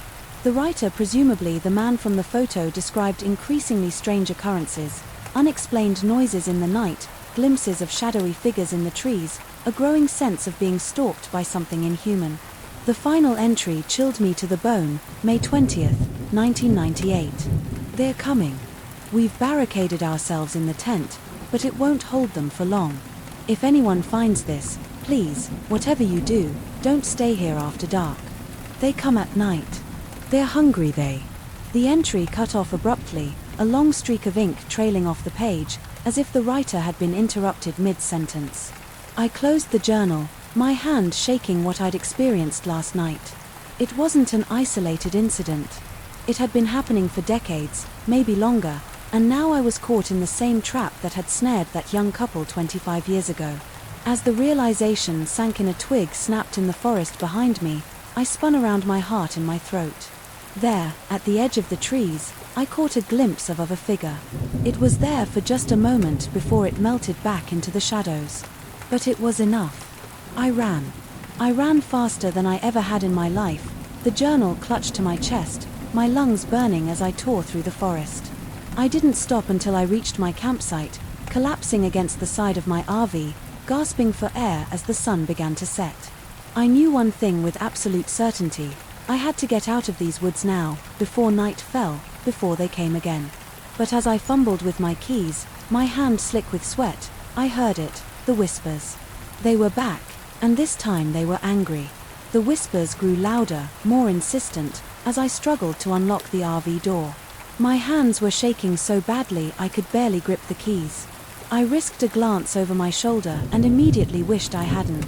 Dark shapes were emerging from the tree line, moving with that same unnatural grace I'd witnessed the night before. But now, in the fading light of dusk, I could see them more clearly. They were humanoid, but wrong in a way that made my skin crawl. Their limbs were too long, their movements too fluid, and their eyes, glowed with an eerie phosphorescent light. I finally managed to wrench the door open and practically threw myself inside, slamming it shut behind me. I fumbled with the lock, my breath coming in ragged gasps. The whispers were right outside, now a cacophony of hissing voices that seemed to penetrate the very walls of the RV. I stumbled to the driver's seat, praying that the engine would start. For one heart-stopping moment it sputtered and died. I turned the key again, muttering desperate pleas under my breath. This time the engine roared to life. I threw the RV into reverse, not even bothering to check my mirrors. There was a sickening thud as I hit something or someone. But I didn't stop. I couldn't stop. I spun the wheel, the tires kicking up gravel. As I turned onto the narrow access road, the branches of overhanging trees scraped against the roof and sides of the RV as I sped down the dark road, far faster than was safe, but safety was relative. Now I'd take my chances with a crash over whatever fate awaited me.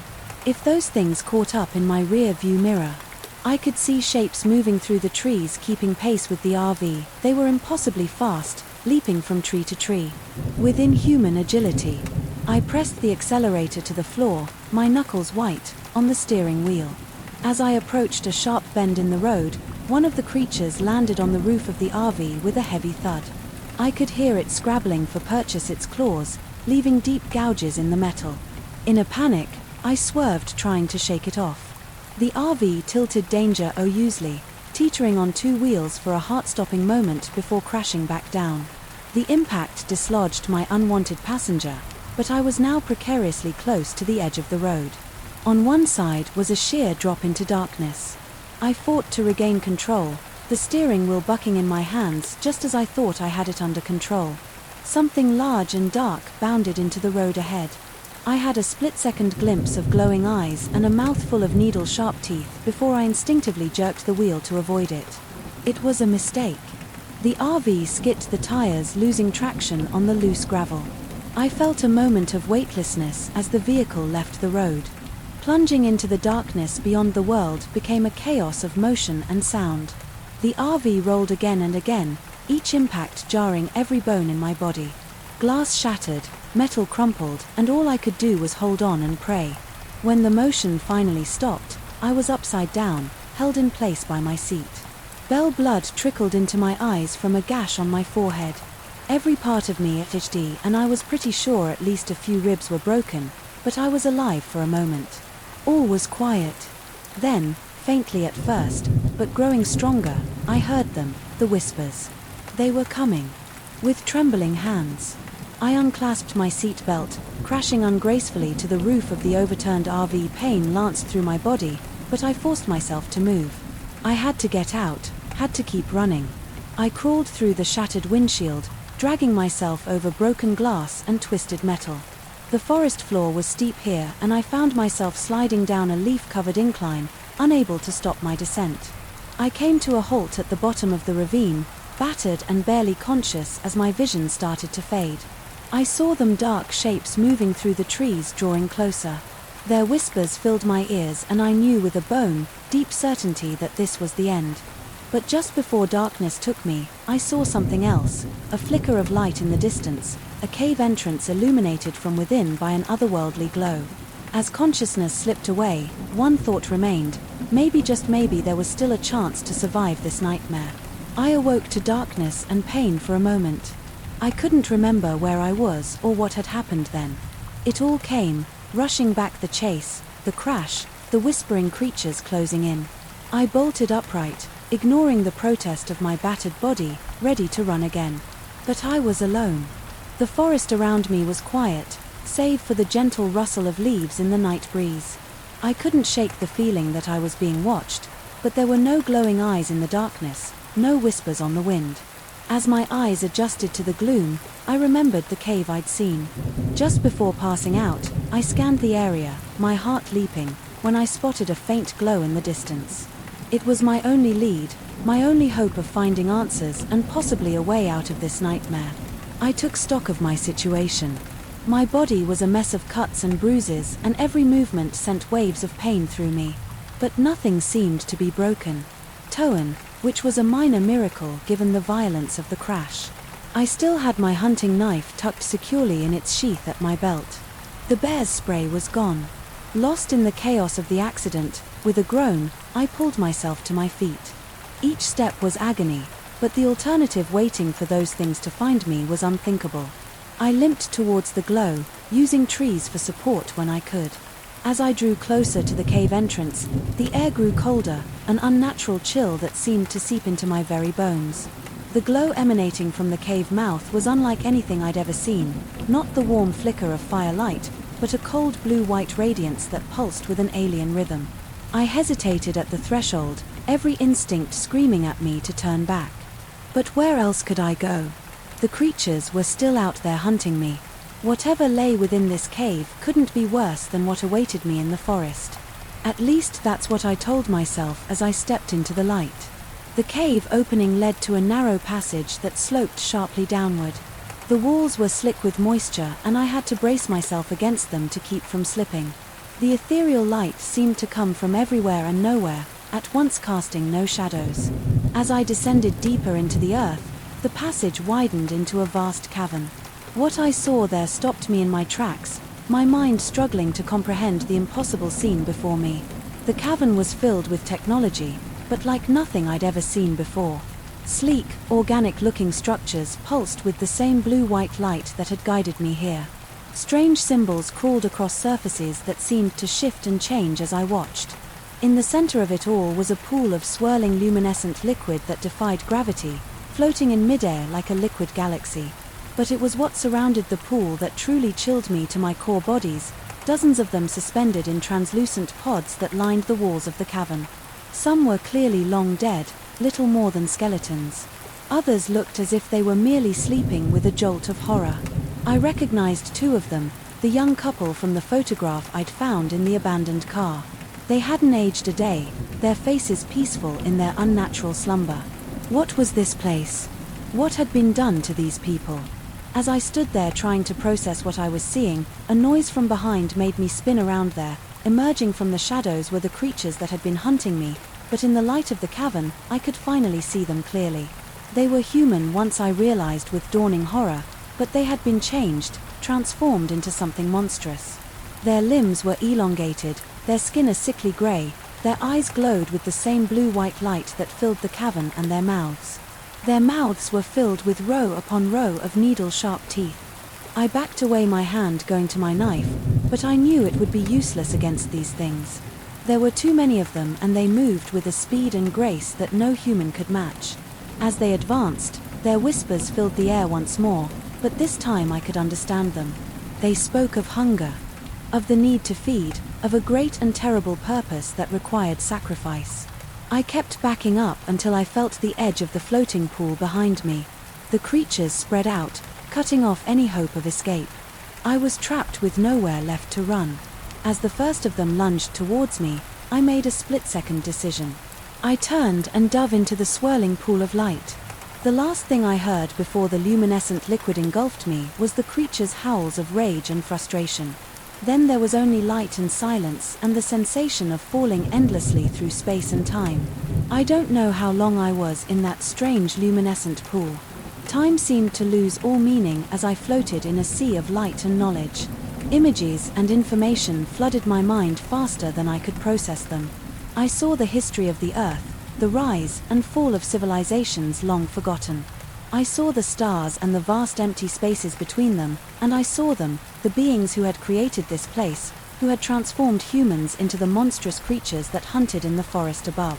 They were ancient beyond, imagining refugees from a dying universe who had crossed the void between realities to find a new home. But their journey had cost them. They arrived on Earth formless clinging to existence. They needed physical forms to survive in our reality, but their own bodies were incompatible with our universe's laws of physics. So they experimented, using humans as templates to create new bodies for themselves. The cave was their laboratory, the abducted humans their test subjects. Some experiments failed, horrifically, resulting in the misshapen creatures that now roam the forest. Others were more successful, producing the sleeping forms I'd seen in the pods. But it was never quite right, never perfect, and so they continued their work, year after year, decade after decade. The camping sites were their hunting grounds, providing a steady stream of isolated, unsuspecting victims. The locals knew on some level it was why the area had a reputation for being cursed, why people avoided it. But there were always newcomers, always fresh subjects for their end experiments. As this knowledge poured into me, I felt myself changing. The liquid was doing something to me, altering me on a fundamental level. I could feel my body healing, growing stronger.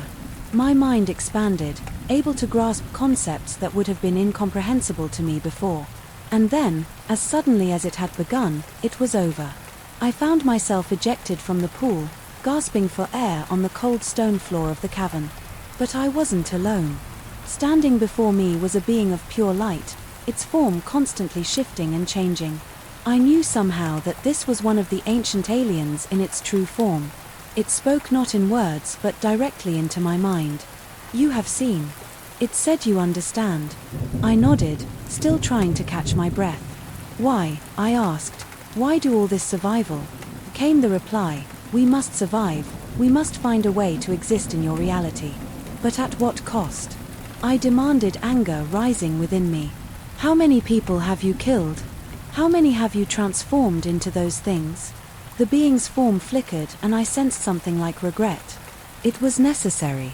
We had no choice. "There's always a choice," I said. Standing up, I felt different, stronger. Whatever the pool had done to me, I was no longer the same man who had entered this cave, and I'm choosing to stop you. The being's form flared brightly. "You cannot. You are but one, and we are many. We have existed for eons. We will continue our work." But even as it spoke, I could feel the knowledge ID gained in the pool crystallizing into understanding. I knew their weaknesses. Now I knew how to fight them. "No," I said, my voice ringing with newfound power, "you won't." I raised my hands and, to my amazement, the blue-white energy that filled the cavern responded to my will. It swirled around me, ready to be shaped and directed. The being recoiled. Its form wavering in what I sensed was fear. "What have you done?" it demanded. I smiled grimly. "I've evolved, isn't that what you wanted?" And with that I unleashed the energy, focusing all my will on undoing the alien technology, on freeing the captive humans, on sealing this place away forever. The cavern erupted into chaos. Alarms blared, the alien structures began to crumble, and the pods holding the captives started to open.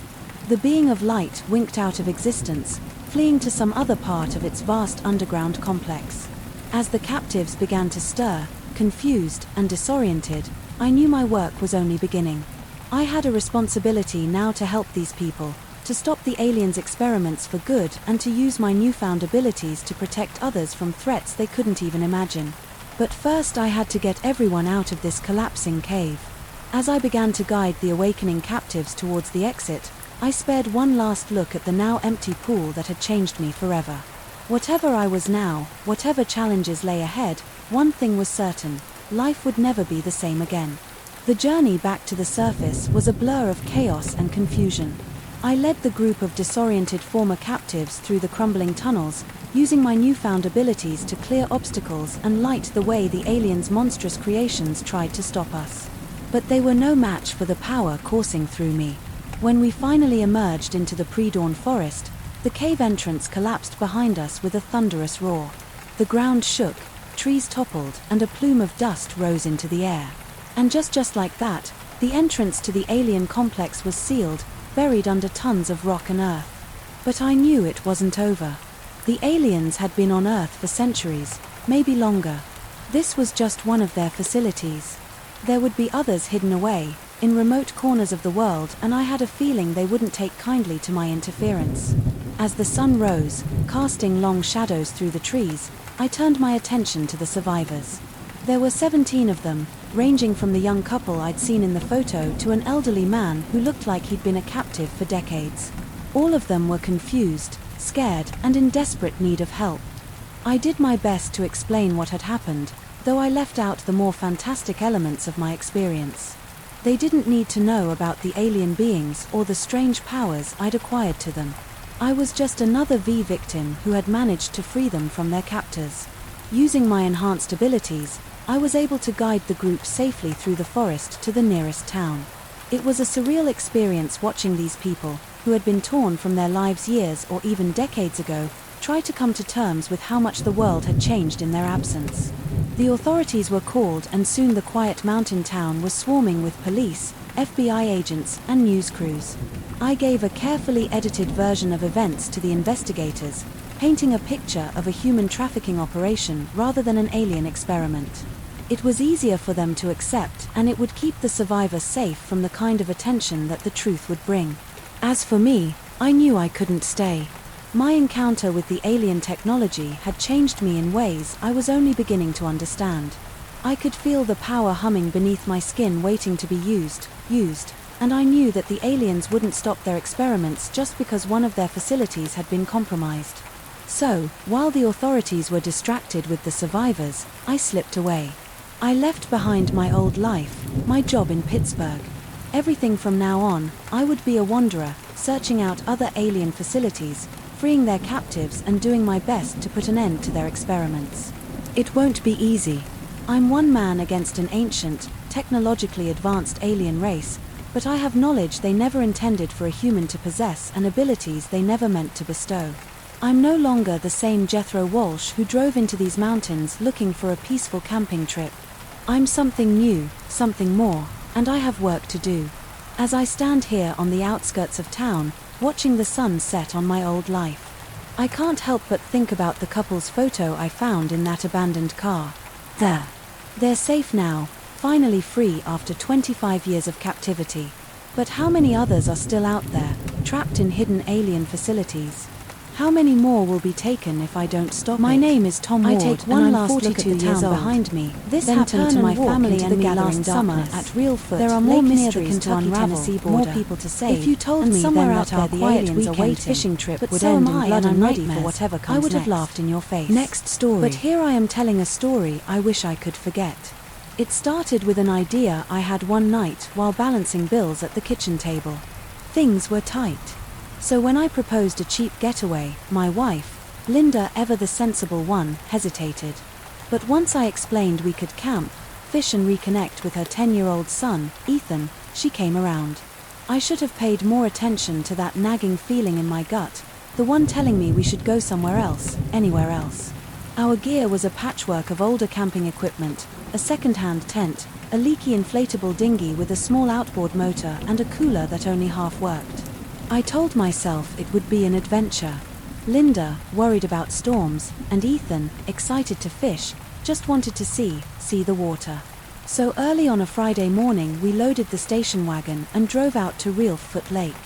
The scenery was beautiful at first glance, cypress trees rising straight from the water, shimmering reflections of a midday Sunday, but beneath that postcard image something felt off. A hush seemed to settle over the lake. Not the gentle quiet of nature, but a tension, like the whole place was holding its breath. We set up camp at a public campground by the water's edge. Linda set out sandwiches and snacks on a folding table while Ethan chased dragonflies near the shoreline. I fiddled with the boat motor trying to get it started before our afternoon fishing trip. It chugged, coughed, and finally sputtered to life. I was feeling pretty proud of myself until I noticed Ethan standing dead, still staring across the water. "Hey, bud, you okay?" I called. He didn't move for a long moment, then turned slowly. "Did you hear that crying?"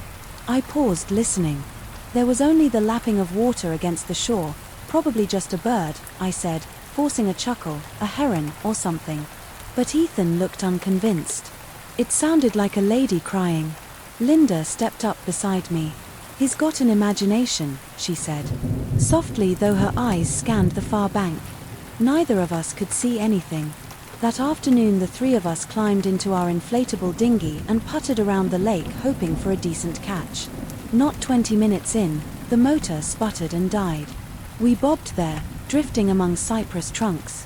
I fiddled with the spark plug, taped a loose wire, and eventually got the motor running again. Even so, the moment felt charged, like the lake didn't want us there. When we returned, a uniformed park ranger stood by our tent. He was tall, broad-shouldered, maybe in his early 50s, with salt and pepper hair peeking out from under his hat. He introduced himself as park ranger. "Daniel's evening folks," he said, tipping his hat politely. "You must be the Wards, heard you were coming by, word travels fast." I replied, confused. "We keep track of visitors' liability and all," he pointed to. "Our boat lake can be tricky, especially at night." Linda offered him a soda but he declined. "Just wanted to say hello, stay safe. People sometimes wander off into the swamps and don't come back." Linda shot me a look. I forced a friendly laugh. "We'll be careful. I promised we're only here for the weekend." He nodded slowly, his eyes lingering on. "Ethan, you watch your boy close. The lake has legends, nothing you should lose sleep over, but best be mindful." Then he turned and walked off. The interaction left me uneasy. His tone had been oddly personal, like a warning laced with something else. I couldn't define. That night Ethan was restless. After dinner around the campfire, he insisted he still heard crying. "It's coming from out there." He pointed into the darkness beyond the cypress trees. Linda tried to comfort him, while I poked the fire irritably, chalking it up to nerves. We turned in, but around midnight I jolted awake. The tent zipper hissed and Linda's spot was empty. Ethan was gone too. Panic slammed into me. As I realized they might have gone outside to investigate something, I grabbed my flashlight and stumbled out into the moonlit campsite. They were standing near the water's edge. Linda had her arm around Ethan, who seemed half asleep. She whispered. He was walking in his sleep. He almost went into the water. I barely caught him. Ethan was trembling. I lifted him up, his little arms clinging to my neck. There was a lady, he mumbled, crying for help. I scanned the shoreline. Only the silent silhouettes of cypress trees greeted me. There's nobody out here, I said, though I wasn't so sure anymore. The next day we woke to discover our inflatable boat untied, drifting 20 foot out on the lake. Linda insisted she had secured it tightly. Perhaps the knot slipped, or maybe someone had tampered with it. We had no proof. I swam out to retrieve it, my chest tight, with a growing sense that we were trespassing somewhere we didn't belong. By midday, Park Ranger Daniels appeared again, offering to show us a safer campsite across the lake with better cover from the looming storm. Linda was off for it, and I agreed. We packed quickly our tent, still damp from morning dew. The ranger led us to his boat, a Story aluminum skiff, and tied our inflatable dinghy behind it. We set off across the water, cypress groves thickening around us, as he took a route far from any visible trails. An hour passed and my nerves started buzzing. We hadn't seen another person or boat. The entire trip. Linda frowned. Are you sure we're going the right way? Daniels gave her a reassuring smile, though it felt hollow. This is the scenic route, best way to avoid the stump fields that'll tear up your inflatable. We'll be there soon. I tried to relax, but the thickening swamp made me uneasy. Gnarled roots and moss-covered branches seemed to lean toward us like grasping hands. Then I heard it, a distant wailing carried on the breeze. Ethan's head snapped up. He heard it too. We rounded a bend and the boat slowed to a crawl. Daniels cut the engine and turned to us. His expression twisted with something like guilt or fear. I wish there was another way, he said quietly, but the hag needs someone. It's either you or me. Before Linda or I could react, the ranger lunged. He shoved me back, nearly tipping me into the swamp.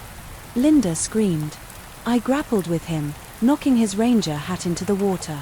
He swung in, or striking my shoulder. Agony flared through my arm, but adrenaline kept me focused. I tackled him, driving him down into the boat's haul.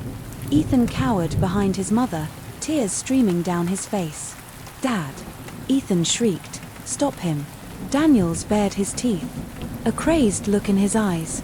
You don't know what it's like. He spat. The hag demands sacrifices. I was cursed years ago and she won't let me go, not unless I bring her fresh blood. Linda rammed her foot into Daniel's side while he was off balance. I used the butt of a fishing rod to strike him across the jaw. He fell back, teetering on the boat's edge, and splashed into the swamp in the moonlight. A figure rose from the water my breath caught. She looked like a woman in tattered, dripping clothing, but her eyes were empty hollows and her skin sagged like rock-wrought leather. She gave a piercing, sorrowful scream. I felt it vibrate through my bones. Daniels tried to scramble away, but she seized him by the shoulders and dragged him into the murky depths. His screams cut off abruptly with a bubbling gurgle. My mind reeled, refusing to process the sight.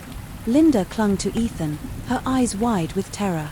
All we could do was stare at that roiling patch of water, praying she wouldn't come for us next. Somehow we managed to start the engine and flee deeper into the swamp, away from the place where Daniels had led us. We soon realized we didn't know how to get back. The labyrinth of twisting channels and cypress roots seemed designed to keep us trapped.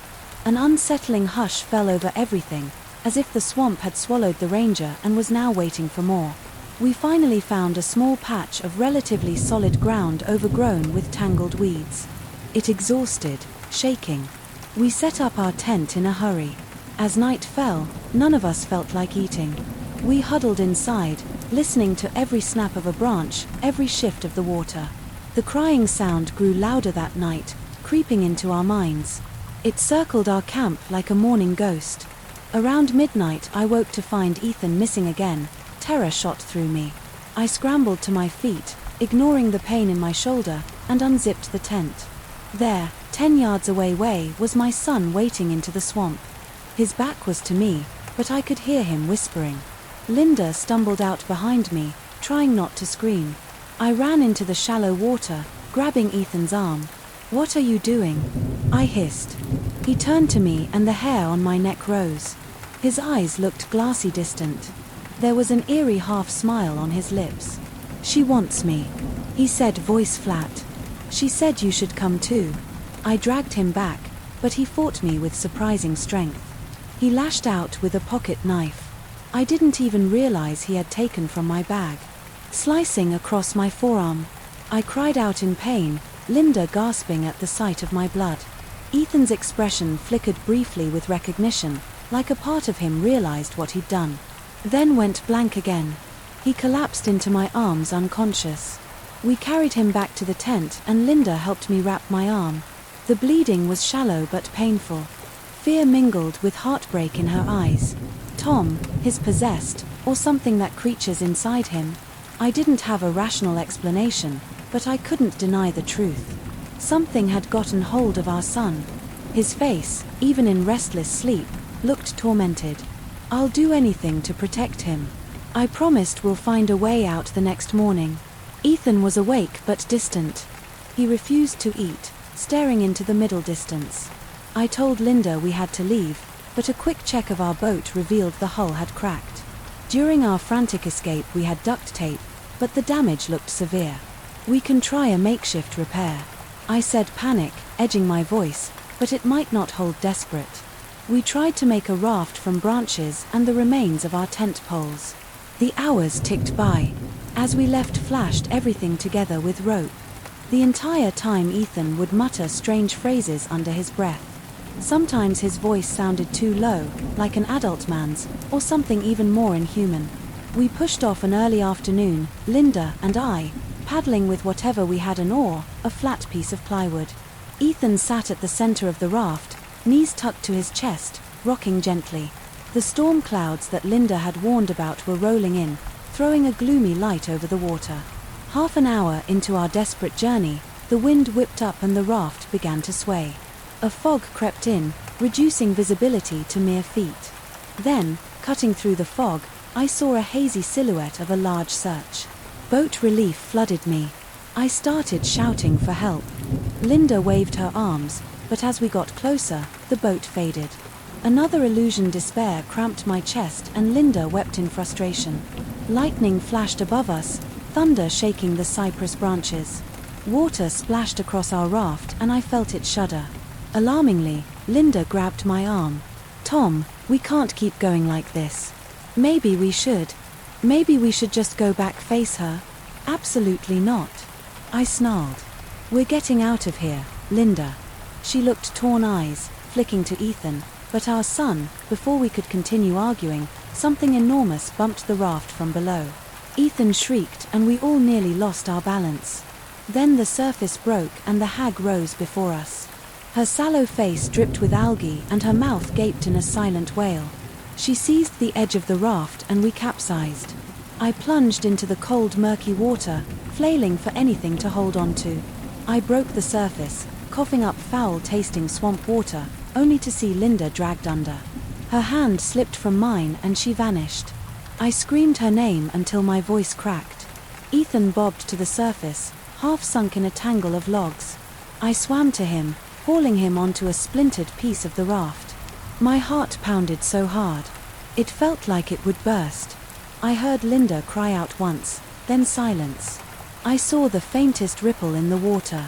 Before it stilled Linda, I shouted again, diving under my eyes, stinging from the muck.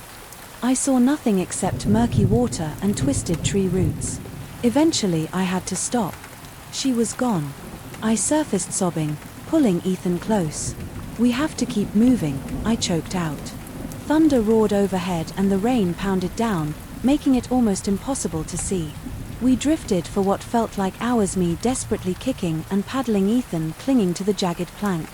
His eyes were half lit, but I felt him twitch violently. Then he started coughing and his body spasmed. Dad, he gasped. His voice is own again. I'm so cold. Kill me, Dad, before she makes me do something worse.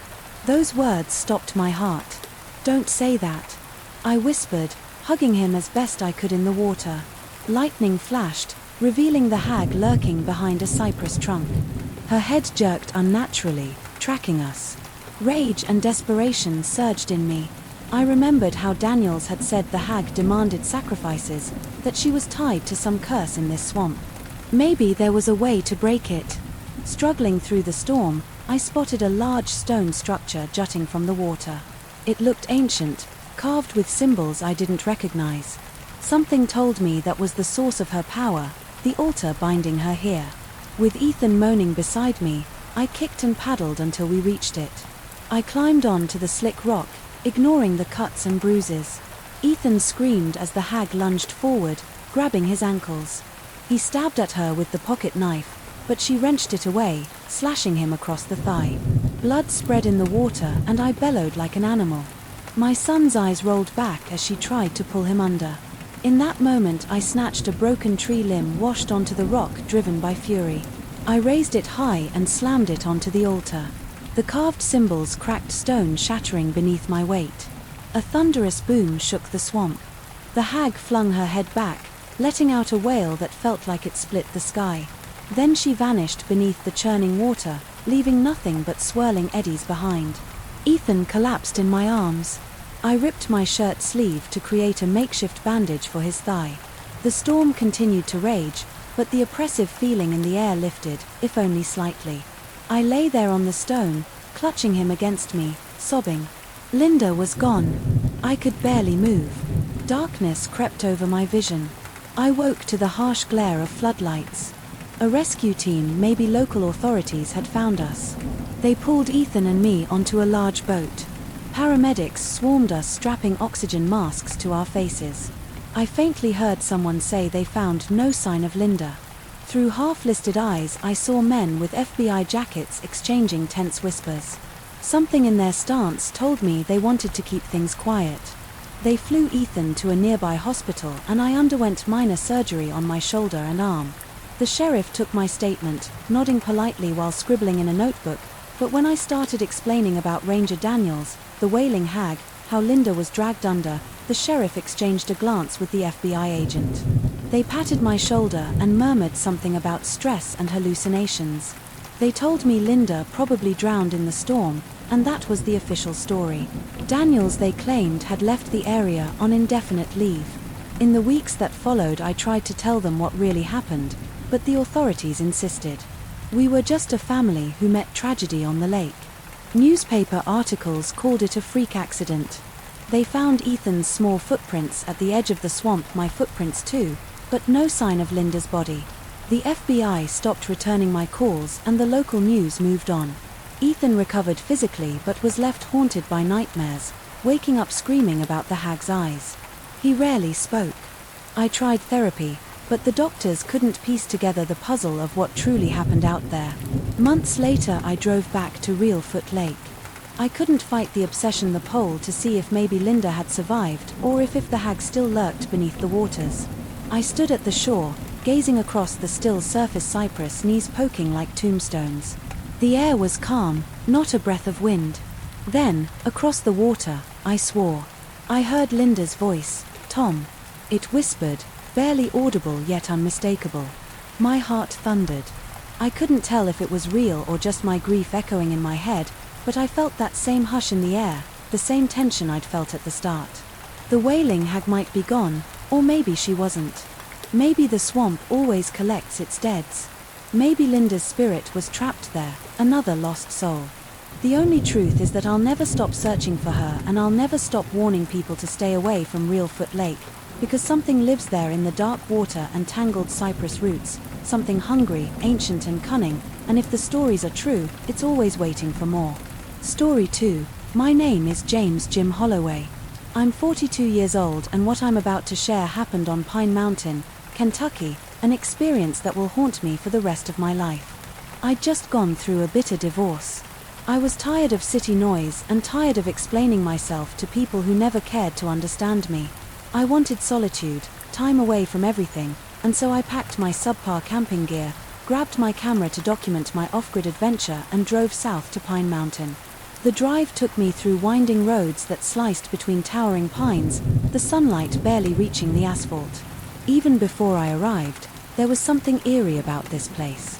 The wind whispered through the branches, and the thick canopy overhead made it feel like night, even though it was midday. When I finally pulled into the dusty parking lot of the only supply store for miles, an old wooden sign reading Pine Outfitter. I felt a jolt of excitement and a twinge of fear inside. A woman with strong shoulders and calloused hands greeted me. Her name was Riley McCormick, and she appeared to be in her mid-30s. She stood behind the counter taking inventory. When I told her I planned to hike deep into Pine Mountain alone, she scanned me like I was a puzzle. I must have looked ill-prepared because she immediately started rattling in off warnings. "I've seen too many folks get lost out there," she said, "or worse, the deeper you go, the less likely you'll come back.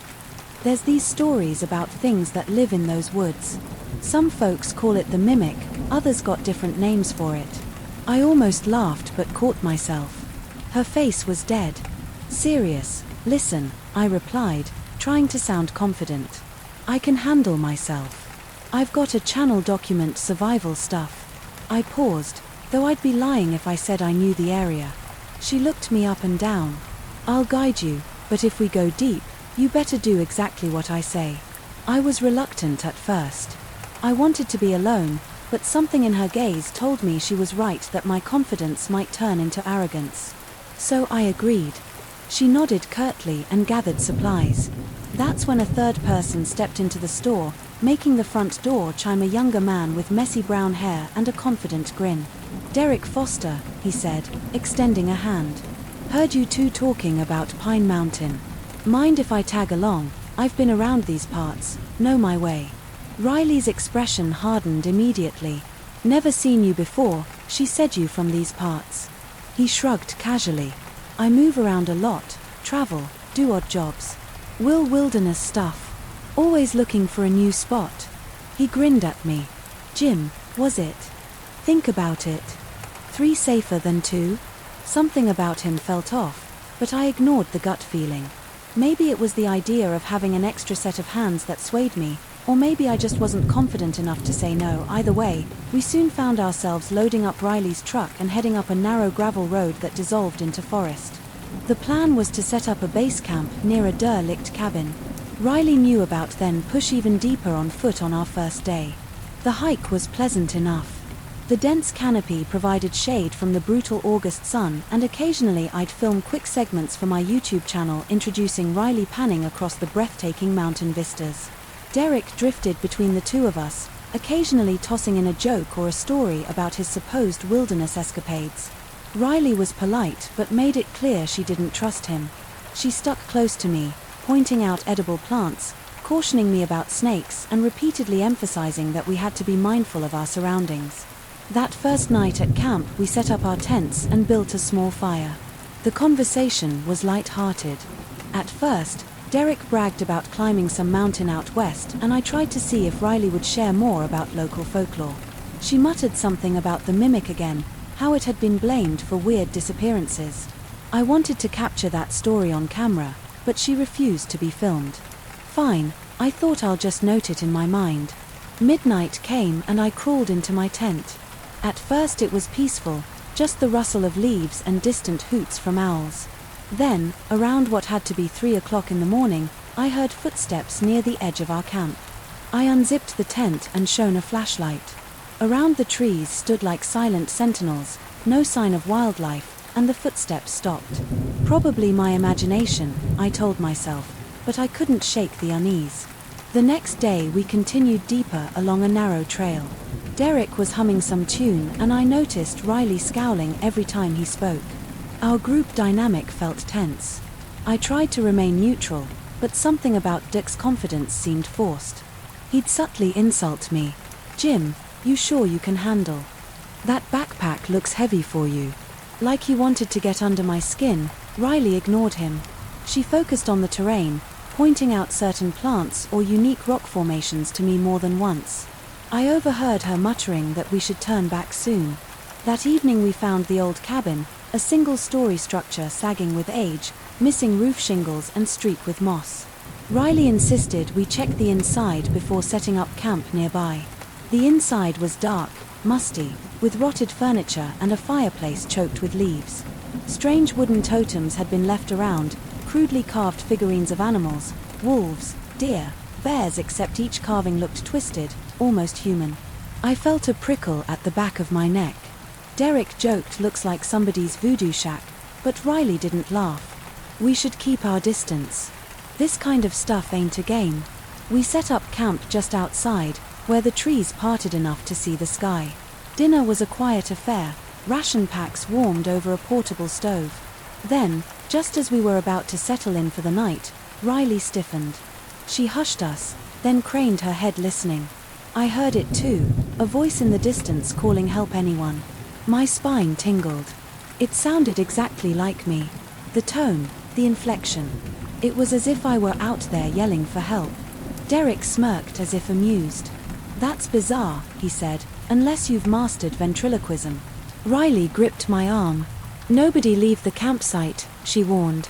Her voice was trembling, which scared me more than the voice itself. That's how it starts. It lures people away by mimicking someone they trust.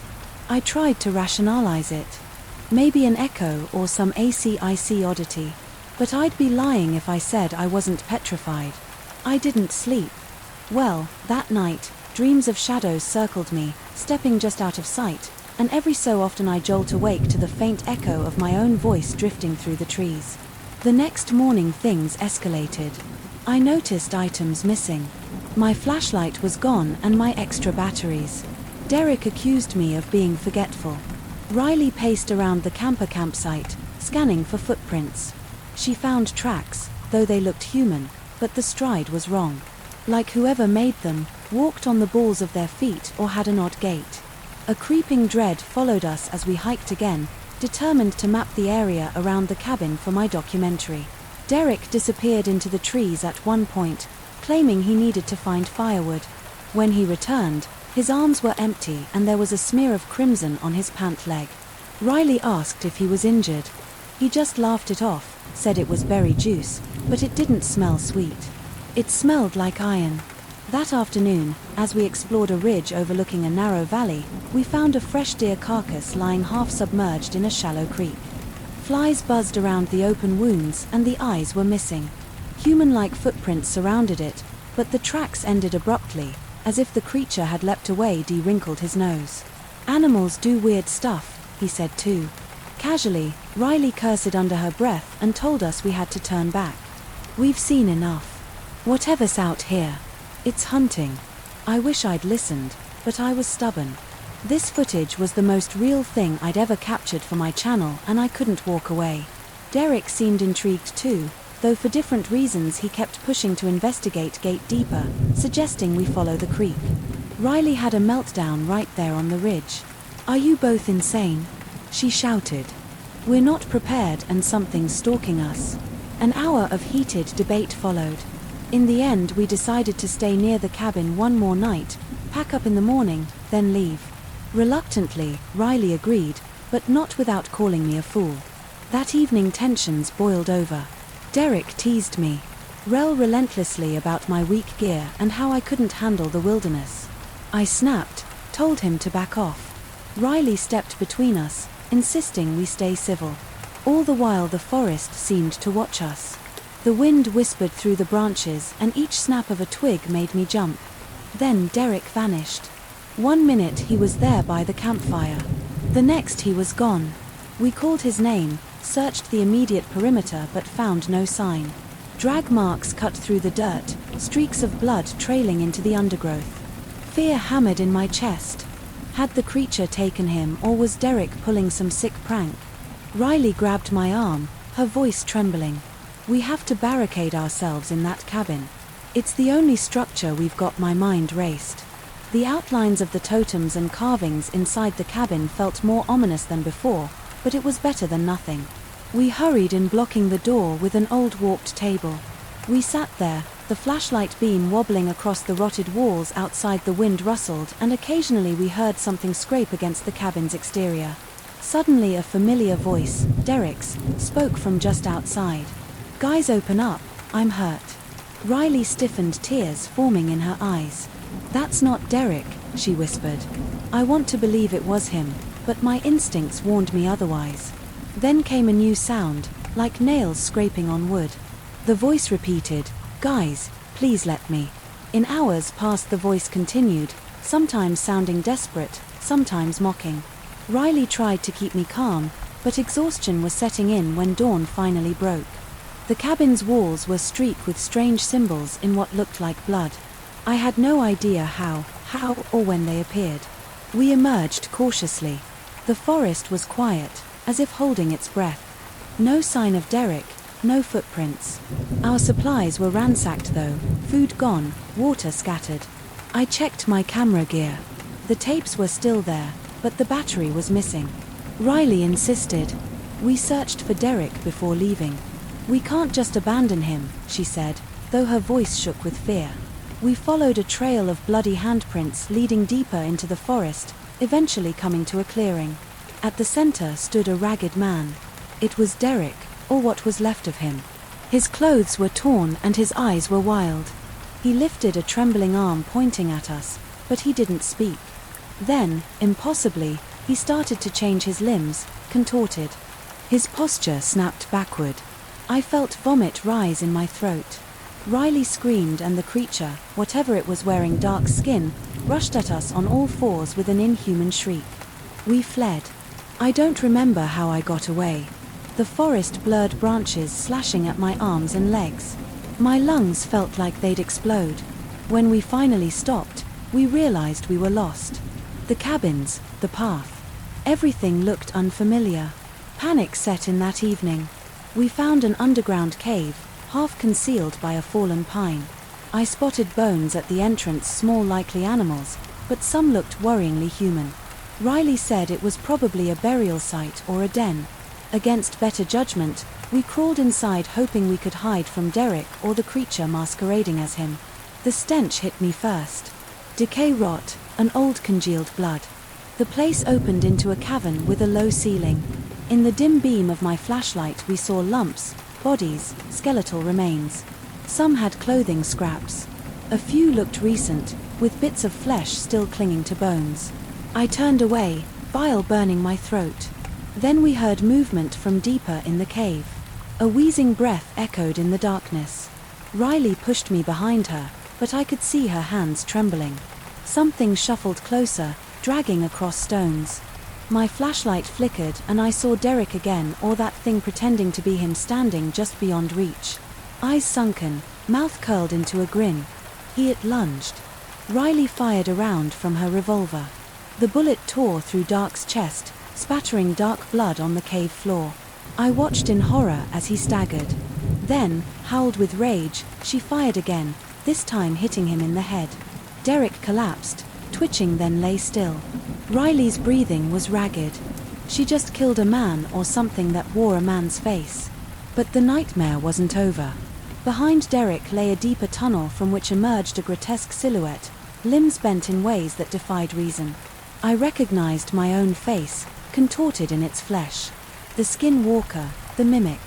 There were too many legends to pinpoint exactly what it was, but here it stood, dripping Derek's blood.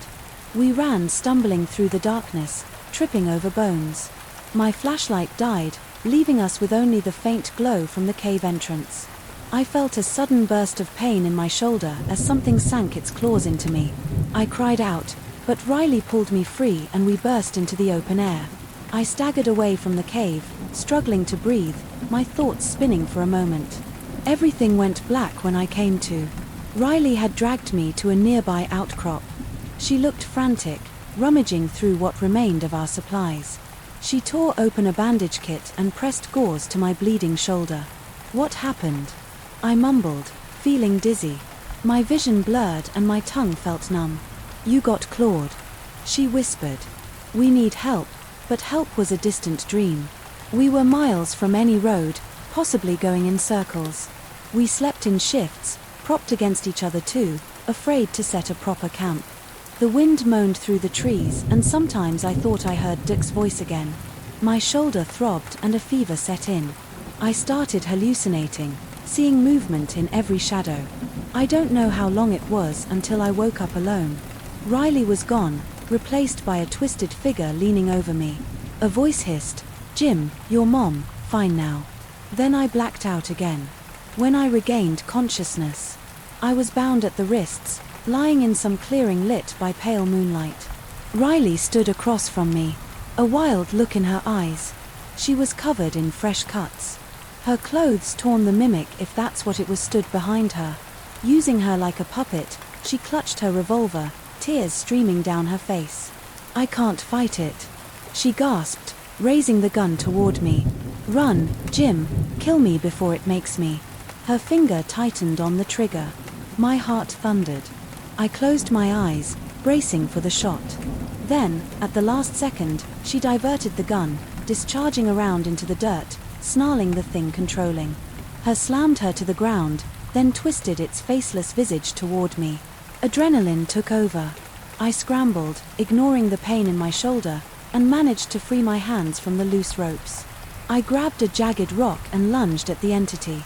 It screeched a sound that made my ears ring and recoiled. RY collapsed. I dragged her away. Her body limp, her eyes half open. Blood trickled from her lips. I don't remember how we stumbled upon the old cabin again, but we did inside. I barricaded the door, laid Riley down near the fireplace and tried to revive her. She came to, but her gaze was distant. Was the mimic had done something to her mind? She looked at me with a mix of terror and desperation, like she wasn't sure if I was really there. I felt a flicker of something in my chest, a presence, a cold hand gripping my heart. The whispering started. I realized, horrified, that my wound, those claws, were changing me. My thoughts blurred and I began to see shapes moving in the corners of the cabin. I'd look at Riley and in flashes she appeared as some monstrous figure I wanted to attack. My body wasn't my own anymore. At times I stood, lifted, my arms, moved them like a puppet on strings.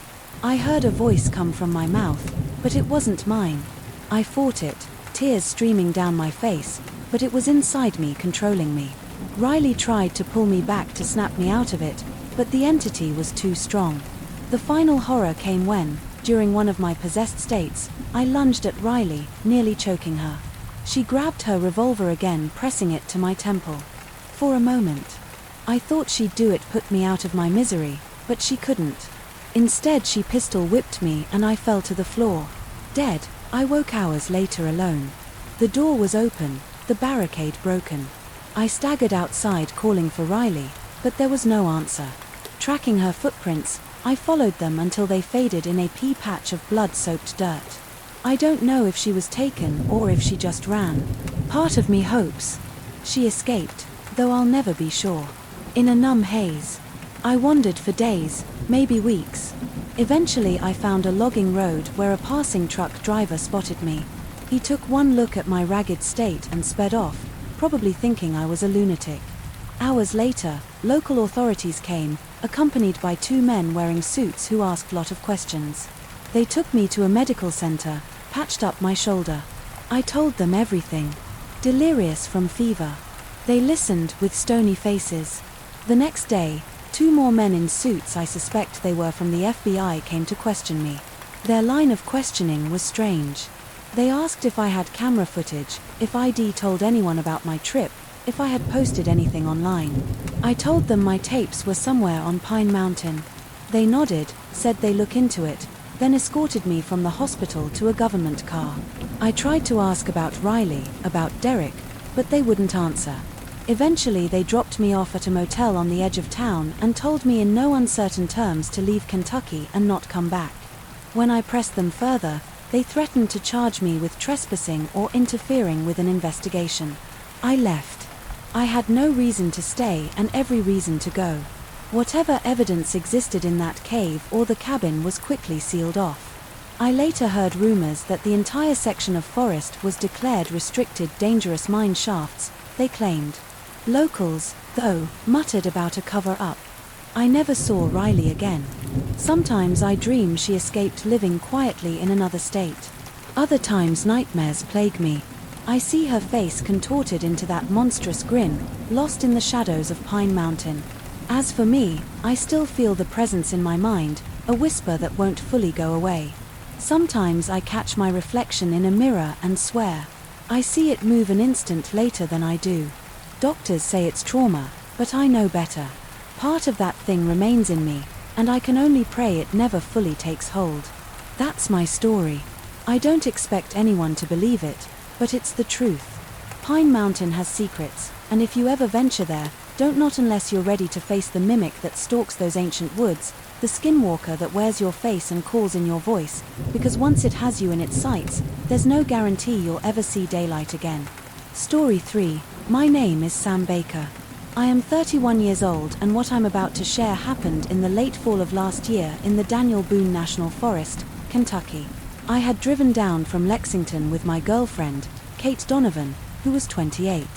At the time we had been looking forward to a long weekend off the grid, just the two of us in a remote cabin we'd rented online. The listing called the place, the Devil's Pulpit, an unusual name that Kate found charming and mysterious. I'll admit I wasn't thrilled by the idea of being so isolated. I make my living as a software engineer, and my life is normally bound by screens and constant connectivity. Still, Kate had this fascination with the occult, ghost stories, unexplained events, and local folklore. She thought this trip would be perfect for her online channel, where she posts everything from scary movie reviews to haunted tour videos. We arrived at the cabin near dusk after navigating a series of winding roads that seemed to get narrower and darker the deeper we ventured into the forest. There was an old sign pointing up a gravel path, and beyond it stood a small wooden structure that looked more rustic than romantic. A man was waiting on the porch. He introduced himself as Ethan Matthews, 36 years old, and he said he was the caretaker of the property. "You must be Sam and Kate." He greeted us. His voice was warm, but something in his eyes felt off. "I just wanted to make sure you got here all right. No trouble finding the place, I hope." "No, we're good," I lied. In truth, we nearly got lost twice, thanks to spotty GPS signals and the labyrinth of unmarked turns. Ethan gave us a quick tour. The cabin was small, just a single bedroom, a living area and a fireplace that looked like it needed maintenance. He said the place had been in his family for generations, passed down through uncles and cousins, and that it was rumored to be haunted. He laughed after saying that, like he was telling a harmless joke, but there was a tension in his voice that I couldn't ignore. Before he left, Ethan warned us about hiking too far from the marked trails around the nearby rock formation known as the Devil's Pulpit. "Strange things happen out there at night," he said. "Wouldn't want you folks to get turned around or hurt." The moment he drove off, Kate turned to me, eyes gleaming with excitement. "Did you hear him?" she whispered. "He practically admitted there's something supernatural going on here. This is going to be great." I shrugged.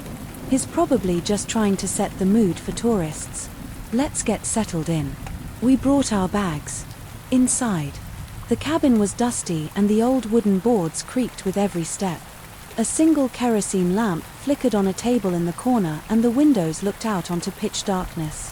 I realized how isolated we truly were. No neighbors in sight, no phone reception. The nearest town was 30 m away.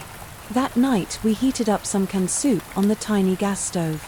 We didn't talk much, partly because we were tired, partly because the silence of the forest around us felt oppressive. When the soup was done, Kate asked if I'd heard any rustling outside. I said it was probably just animals roaming in the woods, but she looked unconvinced. Still, nothing else happened that night, and we managed to get some sleep. The next morning I woke up to find Kate rummaging around the living area. She held up a tattered old journal bound with twine. "Look what I found," she said, her voice barely containing her excitement. It was tucked behind one of the shelves. I took a closer look. The journal's pages were yellowed and the handwriting was erratic, sometimes neat, other times scrolled like the person writing was in a hurry or afraid. As Kate flipped through it, I caught references to dark rituals, blood sacrifices, and an entity referred to as the Fiend. There were mentions of robed figures and offerings at the Devil's Pulpit. The final pages were dotted with illegible scribbles and drawings of strange symbols. "Looks like somebody had an overactive imagination," I said, handing the journal back to her. I was trying to sound casual, but a chill ran down my spine. Why hide the journal so carefully?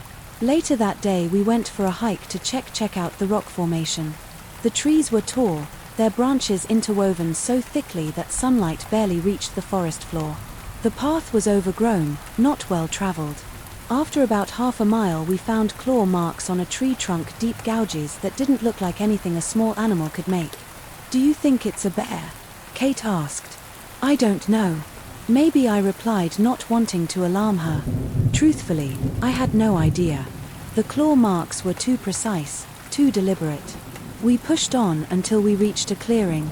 In the center was a towering rocky outcrop that indeed looked like a giant pulpit. High above the rock jutted out, forming a sort of natural platform. Kate took out her phone to record, but there was no signal. She shrugged and started filming anyway, narrating her impressions. I wandered around trying to ignore the uneasy feeling in my stomach. Then we spotted something arranged at the base of the outcrop, small animal carcasses lined up in a perfect semicircle. Each body was missing its eyes, and each was marked with the same weird symbol we'd seen drawn in the journal. Kate let out a shaky breath. "Sam, this is messed up." I know my voice sounded distant, like it wasn't coming from my own throat. "We should go back, get out of here." By the time we returned to the cabin, DUS was falling. We were both jumpy, locking every door and window. That night we ate peanut butter sandwiches in tense silence. Neither of us had an appetite. The forest outside seemed quieter than ever, too quiet. Where were the usual nighttime sounds of insects, owls, or distant howls? Then, just as we were settling in, there was a knock on the front door. I nearly jumped out of my skin. I glanced at Kate, who nodded for me to open it. When I did, Ethan stood there, his expression unreadable. "Just checking on y'all," he drawled. "Saw your car down the trail earlier. Everything okay?" I tried to sound casual. "We're fine, just not used to this level of isolation." Ethan nodded, then slipped a curious question in, "You see anything unusual out there?" By the pulpit, he lifted his gaze to meet mine, and I sensed he already knew the answer. "Some animal carcasses," Kate blurted out, arranged in a weird way. He scratched at his beard, then forced to smile. "It's that time of year. I suppose nature can be cruel." There was a pause. "I'll let you two get some rest." After he left, I locked the door and turned to Kate. "He knows something. His acting strange." Kate lowered her voice. "He's probably part of it, Sam." The journal mentioned a group, a cult that worshipped something called the Fiend. Could Ethan? "Let's not jump to conclusions," I said, though I was starting to suspect the same thing. "Look, if anything else happens, we'll just leave," but we couldn't. Later that night I woke to Kate shaking my shoulder. "Do you hear that?" she whispered. I listened. Outside there was a faint chanting sound, low and rhythmic. It grew louder, circling the cabin like a predator. We crept to the window and peered out. Shapes moved between the trees, robes blending into the darkness. I couldn't see their faces, but I knew they were watching us. Suddenly the chanting stopped. We held our breath.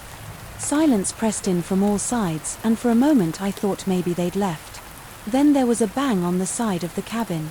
I grabbed a flashlight, but by the time I got outside no one was there.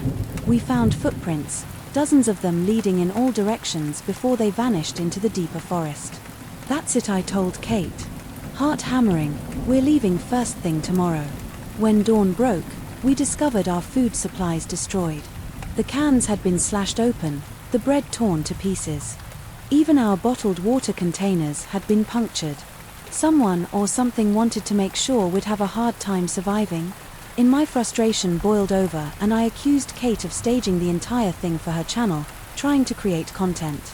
I hated myself for even thinking it, but it was easier to blame her than to admit something truly dangerous was happening. She fired back, calling me spineless for wanting to leave. The moment things turned scary. We argued for a solid 10 minutes before the tension reached a breaking point, but our fight ended abruptly when we heard distant chanting, again this time from behind the cabin. We ran outside scanning the tree line, but everything fell silent without another word. We decided to stick together. We packed what little we had left and planned to hike back to the car. The plan never came to fruition. It happened that same afternoon. Kate said she wanted to take a quick walk around the perimeter to film some final footage. I should have insisted we leave right then, but I caved into her pleading eyes. That's when I made the worst mistake of my life. I let her go alone. Not 5 minutes after she left, I heard her scream echo through the trees. I sprinted out with my flashlight, calling her name near the base of the Devil's Pulpit. I found Kate unconscious on the ground. Her camera was smashed nearby, robed figures emerged from behind the rocks, and before I could react, something slammed into the back of my head. Everything went black. I woke up dazed, lying on the cabin floor. My temple throbbed and dried, blood crusted in my hair. The place was ransacked, drawers open, furniture flipped, windows broken. Kate was gone. I clambered to my feet, calling her name. No answer. Outside, the sky looked ominous, heavy with storm clouds. A set of footprints in the mud led deeper into the forest. Without hesitation, I grabbed a hunting knife I found in a broken drawer and followed them. The trail took me to an abandoned church building. It was small and rotting, its steeple leaning precariously to one side. Vines climbed over shattered stained glass windows. My heart pounded as I approached the double doors which hung, crooked on their hinges inside. The smell of damp, earth, and decay overwhelmed me. Lightning flashed through holes in the roof, illuminating rows of broken pews. Near the altar, I saw Kate bound by her wrists and ankles. Cult members in dark robes surrounded her, chanting in hushed tones. At their center stood Ethan. His gaze locked on Kate as he raised a ceremonial dagger over her. My blood ran cold. I crept forward, my steps muffled by the church's soggy carpet. The chanting grew louder, each voice merging into a low drone that reverberated through my bones. I steeled myself, then lunged at one of the robed figures, plunging my knife into his side. He collapsed with a scream, and for an instant the chanting halted. Ethan spun around, dagger clutched tightly. His face flickered with surprise, then twisted into fury. Kate used the distraction to wriggle free from the rope around her ankles. She kicked Ethan in the stomach, knocking him back a few feet, but the other cultists rushed in, pinning her arms in the flickering lightning. I saw Ethan's eyes turn black like two bottomless pits. The demonic entity described in the journal, the one they called the Fiend, was here in him, around him. His voice turned guttural, as though layered with something inhuman. "Leave her," he snarled, he extending the dagger to point at me. "Go and I'll let you live." Time seemed to freeze. I could taste the fear in my mouth, my heart hammering in my ears, but I couldn't leave Kate. I dove forward, tackling Ethan. We struggled, rolling across the floor. Thunder boomed outside and water dripped through the broken roof. The cultists rushed to help him, pulling me away. Kate screamed, but they held her tight. Ethan regained his footing. "The Fiend needs blood," he spat, raising the dagger. "Your blood." I managed to break free from the cultist grip and lurched to Kate's side. She was panicking, eyes brimming with tears. I slashed wildly at the robes, forcing them to retreat, and cut the ropes binding her wrists. The moment she was free, she grabbed the dagger from Ethan's hand, surprising him, but then she froze. Her eyes rolled back as though something invisible had seized her body. A tremor ran through her and she turned to face me, mouth hanging open. The dagger fell to the floor. The chanting cultists circled closer. Their VO is rising in anticipation. With a sudden, unnatural speed, Kate's hand shot out and clamped around my throat. I choked, scrambling for air as she lifted me onto my toes. "Kate, it's me." I managed, desperately trying to remind her who I was. Her grip tightened. The look in her eyes was alien, a void where recognition should have been. Ethan picked up the dagger, aiming for my chest, but as he raised it, Kate, or the thing controlling her, jerked away, reflexively kicking him with a force I'd never seen her possess. He was flung across the room, crashing into a broken pew. The cultists recoiled in shock. Kate's features twisted in agony. She tried to speak, but all that came out was a distorted growl. I stumbled back, gasping for breath. She grabbed the dagger from the floor. Her gaze fixed on me in a horrifying blend of rage and despair. Just as she lunged, I used the hunting knife in my hand to defend myself. The blades clashed and I felt her strength press down on me. The next few seconds were a blur. I shoved forward, turning her arm to the side, trying not to hurt her, but she, or the Fiend, countered with unnatural precision. Fear for my own life took over and I drove my knife into her abdomen. Kate's eyes went wide and for a second I saw my real girlfriend looking back at me, tears streaming down her face.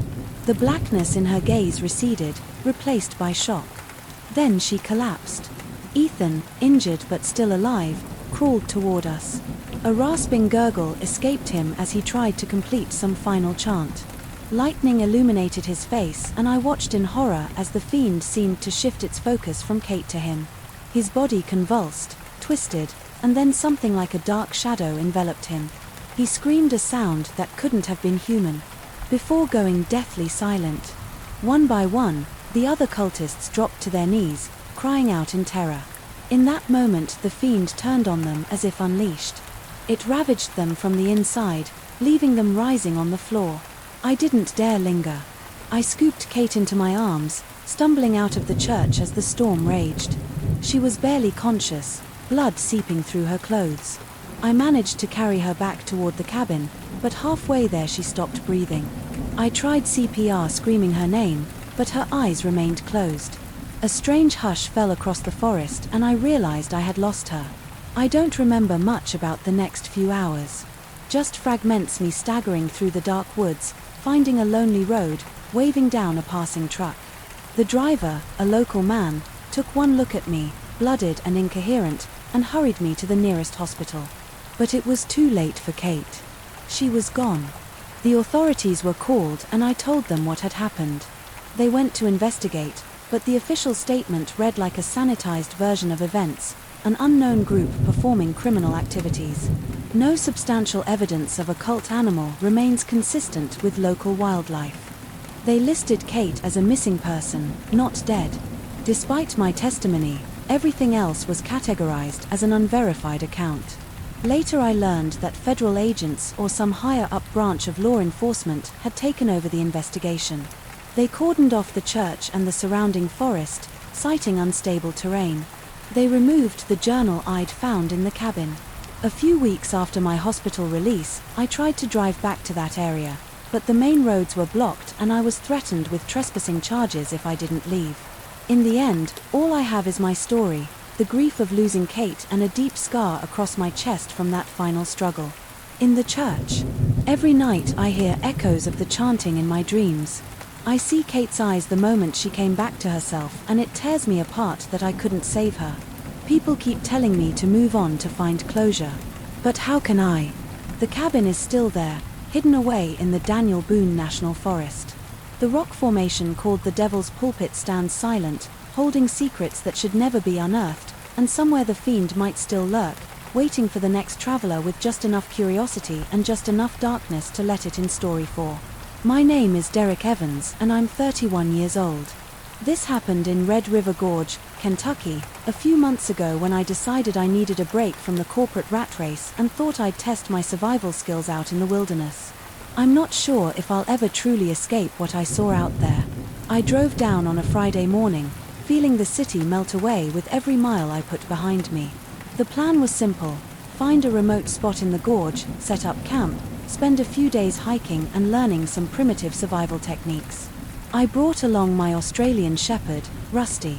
He's about 4 years old, smart as a whip, and has been my companion on countless camping trips.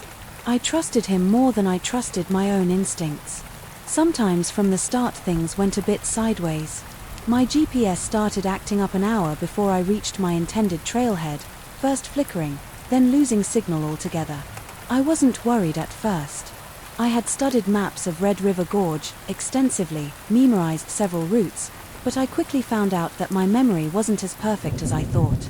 To make matters worse, my water filter broke when I tried to use it at the first creek. I came across the pump handle snapped clean off, leaving me with a limited supply of bottled water. I scolded myself for not bringing more backups. I also noticed my flashlight batteries weren't fully charged. Another oversight still. I pressed on, convinced I could handle a little adversity. That first day, Rusty and I trekked through some rough, unmarked paths. The scenery was breathtaking: towering cliffs, vibrant green trees, and hidden waterfalls that you only find if you wander off the beaten trails.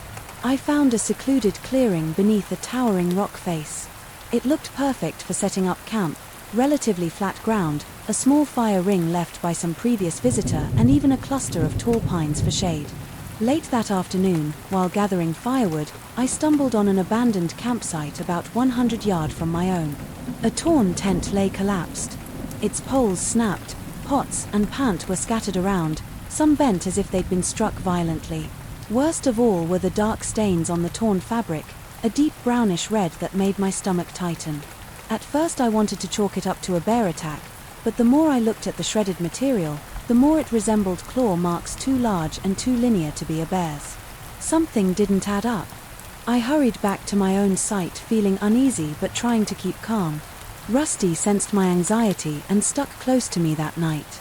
I stoked the campfire and settled in, trying not to let my imagination run wild, but every so often Rusty would stand up, hair bristling along his back, and stare into the darkness.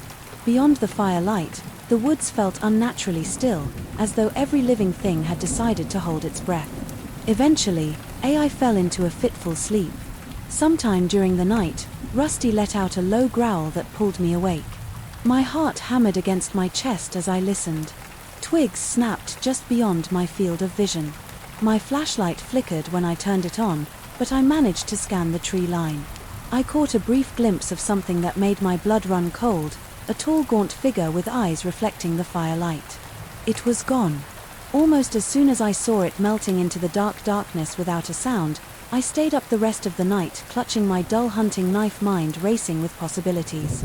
In the morning I told myself that I had just spooked a deer, or maybe my mind had played tricks on me. But deep down I knew that was a lie.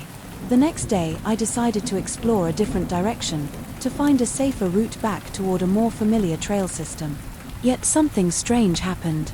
No matter which way I went, I kept winding up near that abandoned campsite. The forest seemed to blur and reorder itself. I checked my compass repeatedly. It insisted I was going the right way, but my surroundings refused to change. My sense of unease grew with each passing hour. Around noon, I heard a scream echo through the gorge. It sounded like a woman in distress, sharp, piercing, and abruptly cut off. I sprinted toward the source, Rusty right on my heels. The terrain was rough, thick, with brush and loose rocks, but I pushed forward as I got closer. The scream repeated, but this time it sounded different, like a crude imitation of a human voice lacking real emotion. Then it dissolved into the same horrifying silence as before. I found nothing but more forest when I reached the area. No sign of a person, no trail of footprints, only the wind rustling through the leaves. By now my nerves were on high alert. Even Rusty, usually curious and brave, stuck close to my leg, whining softly. I decided I had to leave the area as soon as possible. Late that afternoon I returned to my makeshift camp, only to find it trashed. My backpack had been torn open, my food scattered and half-eaten. My tent, though still standing, had deep gashes in the nylon. It was like something had rummaged through my belongings, with a specific violent intent. Rusty growled, sniffing around, and eventually led me to the edge of the tree line. I found enormous footprints there, elongated human-like, but with claw-like protrusions at the toes. Each print was at least 1.5 feet long. Night fell and I forced myself to make a fire again, despite my dwindling wood supply. Rusty trembled beside me and I fed him what was left of our edible rations. My throat felt like sandpaper and I cursed my broken water filter. We'd have to find water soon or risk dehydration. The wind picked up, carrying a low, almost human, moan through the gorge like a warning. That's when I saw it again, standing at the edge of the fir light. It was taller than any human I'd ever seen. Its limbs impossibly thin and stretched. Its skin looked as pale as moonlight and its eyes glowed in eerie yellow. In one slow movement it lifted a bony arm and pointed at me. Rusty barked and lunged, but the creature vanished into the shadows. My heart hammered so hard it hurt. I barely slept. At some point in the night, the terror peaked when I heard my own voice echo through the trees. "Rusty here, boy." Rusty snapped awake and stared at me, confused. I was silent, yet something in the forest was mimicking me perfectly. Moments later I felt a heavy weight slam against the tent. Claws rack across the thin fabric. I scrambled outside with my knife, but there was nothing there. Rusty tore off into the darkness, barking ferociously. I yelled after him, but his barking turned into a desperate yelp. By the time I caught up, the creature was dragging him by the scrub of his neck toward the tree line. I hurled a rock, screaming at the top of my lungs. It dropped Rusty and flickered out of sight. I ran to my dog's side. He was bleeding from a deep gash on his shoulder. Alive but badly hurt. That was the last straw. I bandaged Rusty as best as I could, then gathered what little gear I had left, determined to escape these woods. My flashlight was nearly dead, so I lit a makeshift torch from a branch. We made for the direction I believed would lead to a ranger station or at least a main trail. I walked for hours the forest, an endless repetition of trees and rocky outcroppings. The sense of being hurted filled my mind. It felt like the creature was steering me further into isolation. Close to dawn Rusty and I came upon a small cave entrance I'd never seen on any map. A rancid stench wafted out, making me gag. Yet inside I heard Rusty's whimper repeated.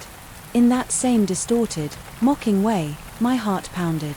Was this creature inside? Was it trying to lure me? Anger and desperation mingled in me.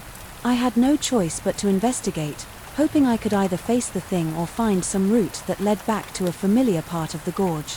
The cave was dark and damp, the air so stale it felt suffocating my torch. Light flickered over walls etched with what looked like ancient symbols, spirals, stick figures and shapes I couldn't identify. Bones littered the ground. Animal remains at first glance, but then I spotted what looked unmistakably like a human femur. Panic rose in my chest. But I pressed on deeper into the darkness because I could still hear that pitiful imitation of Rusty's whimper. Suddenly the floor gave way under my feet. I slid down a sloping tunnel and landed hard on a rock shelf, torch sputtering out on impact. Pain shot through my ankle and I screamed as I realized I was trapped. The tunnel behind me collapsed in a cascade of loose stones. Rusty barked from above, but I couldn't see him. I was alone, with only the faintest sliver of light from somewhere deeper in the cave. I limped forward, using my hands to feel along the damp wall. Then I heard it, a voice that sounded like my mother, calling my name Derek. It's CED, echoing in the cavern. Come closer, Derek. My mother had died years ago and the cruelty of hearing her voice in this nightmare nearly broke me. My hands trembled as I gripped my knife tighter. The passage opened into a larger chamber lit by a faint glow. From cracks in the ceiling to my horror, I saw scattered clothing, backpacks, and even a child's shoe bones were stacked in twisted piles, some bleached white, others fresh with gore. The stench was overwhelming and I retched. Then I heard a soft scuttling behind me. I spun around to see the Wendigo. There was no other name for it. Its eyes glowed in the dim light and its skeletal face twisted into something resembling a grin. It spoke, but not in its own voice. It used my mother's. So hungry it moaned, stepping closer. My fight. ORF flight instincts kicked in. I lunged with my knife, slashing wildly. The creature was impossibly fast, sidestepping my attacks. With minimal effort, it shoved me against the cave wall, knocking the wind out of me. My head spun. In that moment I felt sure I was about to die. It leaned in, jaws parting to reveal rows of blackened teeth. A guttural clicking came from its throat. Panic surged in me and I slashed my knife upward, catching it just under what might pass for its chin. The Wendo let out a shriek that reverberated through my skull. Momentarily stumbling back, I seized the opportunity to scramble away, noticing a pile of rotting wood nearby, broke Bren crates or some old support beams. An idea sparked in my mind. Fire wincing at the pain in my ankle, I hobbled over. If you like this video, don't forget to leave a like and a comment. The creature regained it. The next videos. I kicked a plank toward it, lighting the corner in a burst of flames. The Wendigo recoiled from the sudden blaze, screeching and flailing its emaciated arms. I waved the fiery brand at it, driving it backward until it crouched and scuttled into the dark. Knowing this was my only chance, I used the still burning wood to ignite a larger pile of debris. The chamber filled with acrid smoke and dancing shadows. The Wendigo shrieked again, retreating further away from the flames. I could see a narrow passage behind the bonfire leading upward. Maybe it was a way out. My lungs burned from the smoke, but adrenaline forced me to move.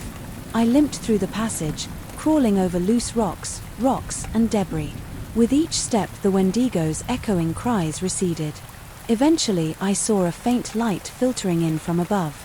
I hauled myself up a steep slope until at last I emerged from a fissure in the ground.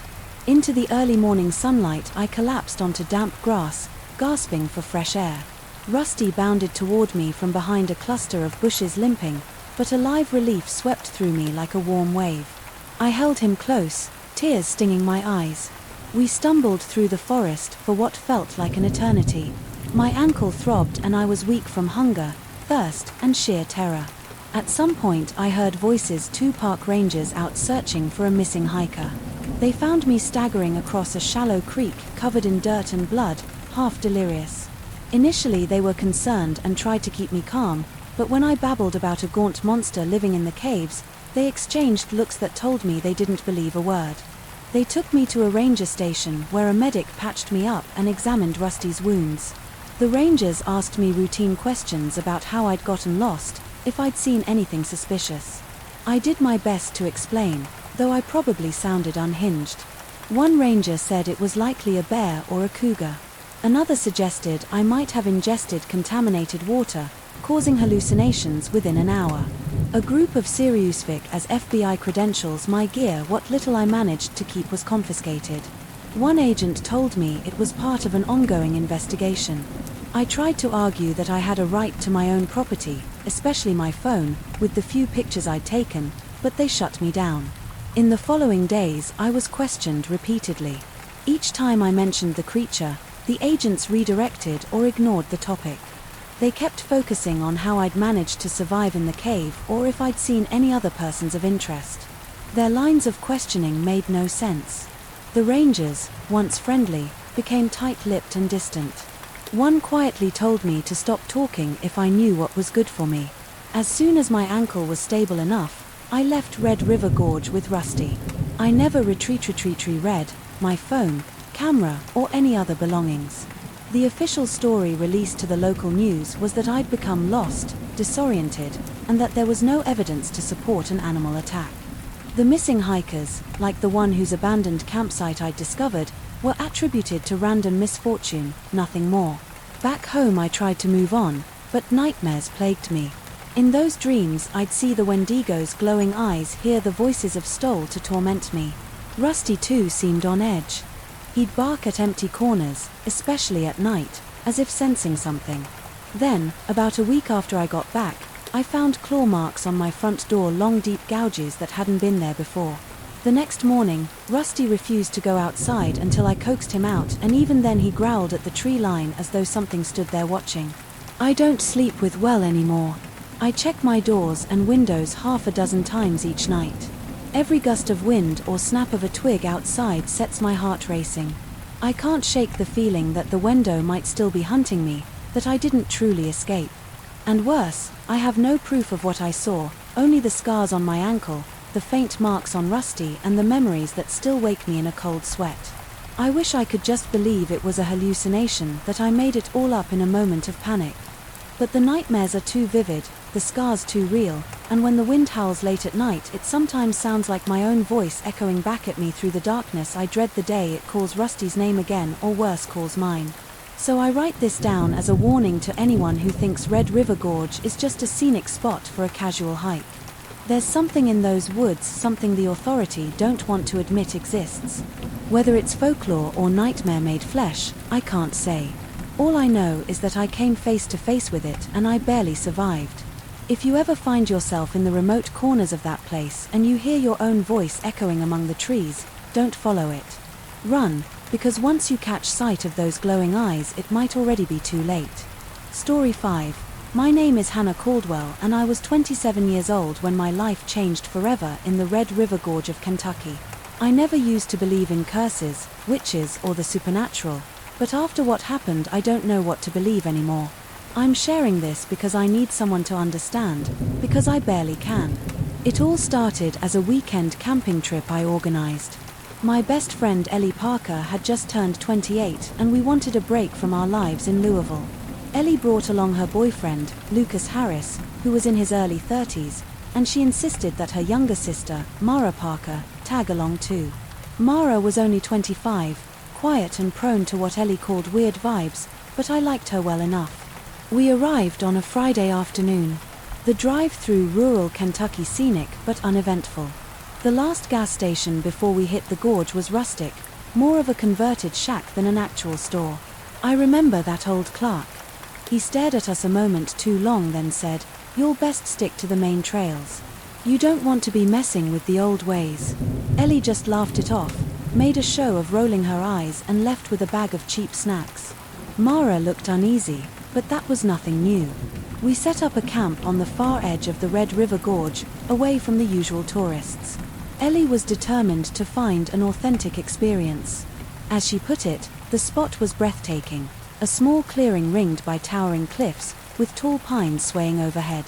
There was a hush about the place that made the hair on my arms stand on end, but I wrote it off as excitement. After pitching our tents, we decided on a short hike. I carried a small pack with a GPS and some snacks. Ellie, impatient as always, marched ahead. Lucas, physically strong and stoic, tried to keep pace with her. Mara and I trailed behind. Taking in the scenery, "This place feels strange," Mara whispered. After a while I glanced at her. How so? She just shrugged and kept walking midway along the trail. Ellie stopped short. "What the hell is this?" she said. Hanging from a twisted tree branch was a doll-like figure made of twigs. It was tied together with strands of what looked alarmingly like human hair. Ellie's eyes lit up with a mischievous spark. "It's like Blair Witch, right?" she joked. She reached up, snatched it and stuffed it into her bag. Mara gasped, "Ellie, don't please, we should leave that alone." Ellie only shrugged, ignoring her sister. I felt a pang of unease, but I said nothing. We continued our hike, but the mood shifted. Mara kept glancing behind us as though expecting something to leap from the shadows. Lucas tried to lighten the mood with jokes, but it felt forced. The forest itself was changing too. The air felt thicker, the silence heavy. Even bird song seemed to vanish. That night we built a small fire by our tents. Ellie produced the twig doll, waving it around as she laughed. "You think it's cursed?" she teased Mara. Mara's eyes welled up and she retreated to her tent. "Enough," I told Ellie. "We're here to relax, not torment your sister." Ellie rolled her eyes but tossed the doll aside. When darkness fell, everything became unnervingly quiet. Lucas and I sat by the dying fire, finishing off a couple of beers, while Ellie snores drifted from her tent. I was just about to turn in when I heard a faint whisper, like someone calling my name from far away. I froze. "Did you?" Lucas shook his head. "Probably the wind," he said, but I could tell he was spooked too. I peeked into Mara's tent. She was awake, eyes wide. "Something is wrong with this place," she whispered. "I can feel it." The next morning we discovered more of those twig dolls surrounding our campsite. Dozens of them dangled from branches, each twisted into some vaguely human shape. Mara sobbed quietly. Ellie stared open-mouthed. "Someone screwing with us." Lucas muttered. Checking the perimeter. No footprints, no signs of anyone else, just those eerie dolls. Ellie refused to leave. "I'm not getting chased off by some local prankster," she snapped. "We have supplies and if we stay calm we'll be fine." I tried using my GPS to confirm our route back, but it kept glitching. My phone had no signal. When we tried following the main trail, we ended up circling back to the same clearing by evening. We were right back where we started, as though the forest itself had shifted. We were exhausted, confused, and on edge. Tempers flared as we bickered about the right direction. Lucas insisted on forging straight through dense brush in the direction we thought led to the main road. Mara wanted to try a different route. Ellie ridiculed Mara at every turn and I stood in the middle trying to keep the peace. As the sun sank low, Ellie and Lucas started arguing again. "Just look at her," Ellie spat, pointing at Mara, who clutched her arms around herself. "She's freaking everyone out." Lucas hissed at Ellie, telling her to calm down, and shoved her away from Mara. Ellie lost her footing and slammed her head on a rock. Blood streamed from a cut just above her eyebrow. The look on Ellie's face was chilling pure rage. For a moment I almost saw something else in her expression, like a flicker of darkness behind her eyes. Night fell and Ellie's mood worsened. She stalked around camp, muttering about how we were incompetent, how we should trust her instincts. She wouldn't let me tend to her cut, swatting my hand away. Lucas and Mara both tried to reason with her, but she only shot them murderous glares. We took turns, sleeping too terrified to all drop our guard. In the middle of the night, I woke to find Ellie missing. I woke Lucas and we grabbed flashlights. Frantically searching, we found Ellie standing in a small clearing about 50 yards from our tents. She was whispering to someone, but there was nobody there. I approached cautiously Ellie. She turned, and for an instant I could have sworn her eyes glowed red in the flashlight beam. Then she blinked, and they were normal. "We need to leave," she said in a raspy voice, as if she hadn't used her vocal cords in years. "Follow me." She led us deeper into the forest, ignoring every attempt from Lucas and me to slow down. Mara trailed behind, shaking and whimpering. My heart hammered. With every step the trees loomed taller, the underbrush thicker. It felt like the forest was closing in, guiding us down a single path. Eventually we stumbled upon a deserted cabin with rotting logs and broken windows. The roof sagged and the door looked like it had been ripped off its hinges long ago. Ellie walked straight in, calm and eerily sure of herself. "We can stay here," she said inside the cabin, reery of decay, and the walls were covered in markings. Symbols carved haphazardly into the wood, the same shapes, repeated circles intersected by jagged lines, handprints smudged in dark stains that I prayed weren't blood. I heard Mara whimper. "This place is bad, bad, really bad." Suddenly a group of ragged men emerged from the shadows as if they'd been there all along. They were filthy, their eyes wild, and they wore scraps of clothing caked in mud. One carried a crude hunting knife. Another clutched a length of rope. Before we could react, they lunged. Lucas tried to fight back, but 3 of them pinned him to the floor. Another grabbed me by the arms and yanked me against a wall. Mara screamed as 2 men dragged her into a back room. Ellie just stood there, smiling, her eyes vacant. I fought to free myself, but the man restraining me twisted my arm behind my back until I cried out. My eyes darted to Lucas, who was thrashing under a stinking pile of limbs. Then I saw Ellie walk over to him. A glassy look on her face. "Ellie, help us," I shouted.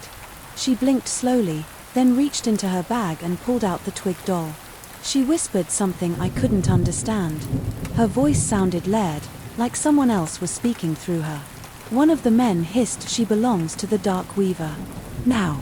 I'd never felt dread like that before. My mind spun, trying to make sense of it. The Dark Weaver, the witch, was Ellie, possessed by the same entity that left those dolls around our campsite. Lucas tried one last time to break free, landing a punch on the side of a captor head, but another man kicked him hard in the ribs. He groaned, collapsing to the floor. Then, in a move that seemed impossible, Ellie calmly pulled a rusted knife from an old table. She looked at Lucas with contempt, or maybe not her contempt, but the witch's. "No," I shrieked, straining against the man holding me. Everything slowed down as Ellie knelt beside Lucas, pressing the blade to his throat. Lucas's eyes locked with mine, fine, full of terror and heartbreak. In one fluid motion, Ellie slashed his neck. Blood pooled rapidly and Lucas's body went limp. I started screaming. A raw, ugly sound I'd never heard come out of my own throat. Tears blurred my vision and the world spun. I heard Mara screaming from the back room, calling my name in desperation. The men around Ellie laughed, chanting in low voices. Their leader turned to me. "Now the rest." He snarled, gripping my hair and dragging me forward. I kicked and twisted until I got a hand free and clawed at his eyes. He stumbled back with a guttural cry. I ran toward the back room, ignoring the chaos behind me. I found Mara on the floor, her wrists bound with rope, tears streaming down her face. I frantically pulled at the knots, my fingers shaking so badly. I could barely manage them. Mara whimpered, "Please hurry," over and over. When the rope finally gave way, I helped her up. A clang came from the next room. Ellie was following, or the witch inside her. I braced myself against the door. Mara slumped against the wall, too traumatized to move quickly. "We can't go back the way we came," I whispered, scanning the room. The only window was boarded shut, but the boards looked old and rotten. I pried them loose with a rusted crowbar. I found leaning against the wall. Splinters stabbed my palms, but I kept going. Suddenly Ellie appeared in the doorway. Her hair hung in tangled clumps and her cheeks were streaked with Lucas's blood. Her eyes, they weren't hers anymore, they gleamed with a hateful, unnatural light. "You can't leave," she said in that layered, hollow voice. "He's not done with you." She lunged forward, brandishing the knife. Mara let out a keening wail. I swung the crowbar, wildly connecting with Ellie's arm. She stumbled, clutching at the injured limb. For a moment her face flickered like the real Ellie was trying to resurface. She gasped, "Hannah, help." Then that otherworldly rage returned and she lunged again. I screamed for Mara to climb out the window. Mara scrambled through the small gap shards of broken wood, cutting her legs. Ellie charged me and we collided with the rotting wall. It gave way and we tumbled outside into the dirt. She pinned me down, the knife inches from my face. Her strength was inhuman. My mind raced and I must have kicked out with every ounce of desperation I had, because I caught her in the stomach and rolled away. I staggered to my feet, light-headed from terror, and saw Mara waiting. We bolted together into the night. We ran blindly through the forest, twigs snapping under underfoot branches, scratching our skin.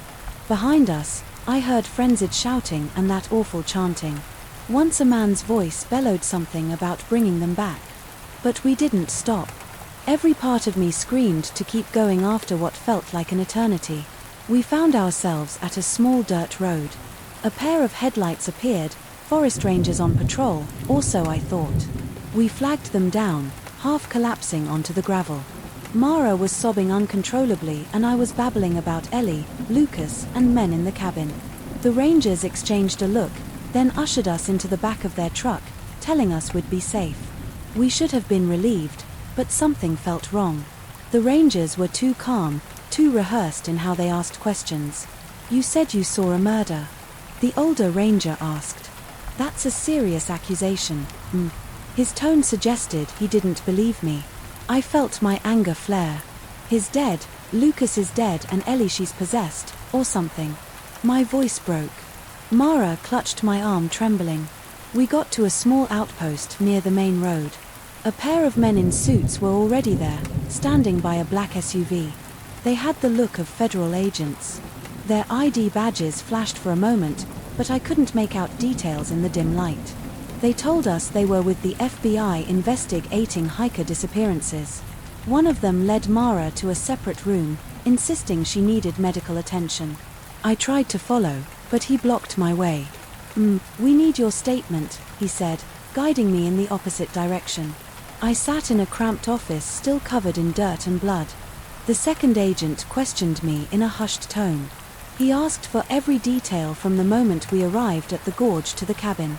I told him about the twig doll, the men, Ellie's change, Lucas's death, everything. His eyes flicked over my face.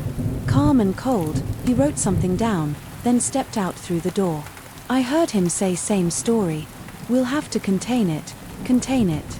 I stood up, heart thudding, and tried to open the door. It was locked. Adrenaline surged and I banged on it. "Where's Mara? Let me out." No answer. After a minute the door opened and the agent returned with two rangers. "We need to take you somewhere safe," he said, his voice rehearsed and devoid of emotion. Before I knew it, they had me in handcuffs for your own protection. One of them said and ushered me to a different truck. I tried to resist, but they shoved me inside, slamming the door. I screamed for Mara, but all I heard was the start of the engine. We drove for a long time without anyone speaking. My wrists burned, turned from the cuffs. Eventually exhaustion caught up with me and I drifted in and out of a nightmare-filled doze. When we finally stopped, it was dawn. We pulled into a large facility that looked like some kind of ranger station with a secured wing. They escorted me to a small room with a bed, told me to stay put and locked the door. I pounded on it until my hands were sore. No one came. Hours later another agent, a woman this time, entered with food and water. She spoke in a soothing tone that didn't match her words. "It's best if you don't speak publicly about this. There are details the general public wouldn't understand. You must have been under extreme stress." I shouted that I wasn't crazy, that I'd seen Ellie kill Lucas with my own eyes. Of course, she murmured, but we have no evidence to support that. We're working on it. She didn't mention Mara, and I was too terrified to ask. I had a sinking feeling. I already knew the answer. The agent left. I was alone again. Days blurred. Maybe it was only hours, but it felt like a lifetime. I never saw Mara. I never saw Ellie. I never saw the remains of my old life. Eventually they released me, claiming no wrongdoing on my part had been found. They didn't let me leave with my phone or my bag, saying they were evidence. I never got them back home. I tried to file a police report about Lucas and Mara, but the local department told me the FBI had closed the case, attributing the event to a bear attack or hiking accident. The official documents listed Lucas as missing, and Mara's name didn't even appear.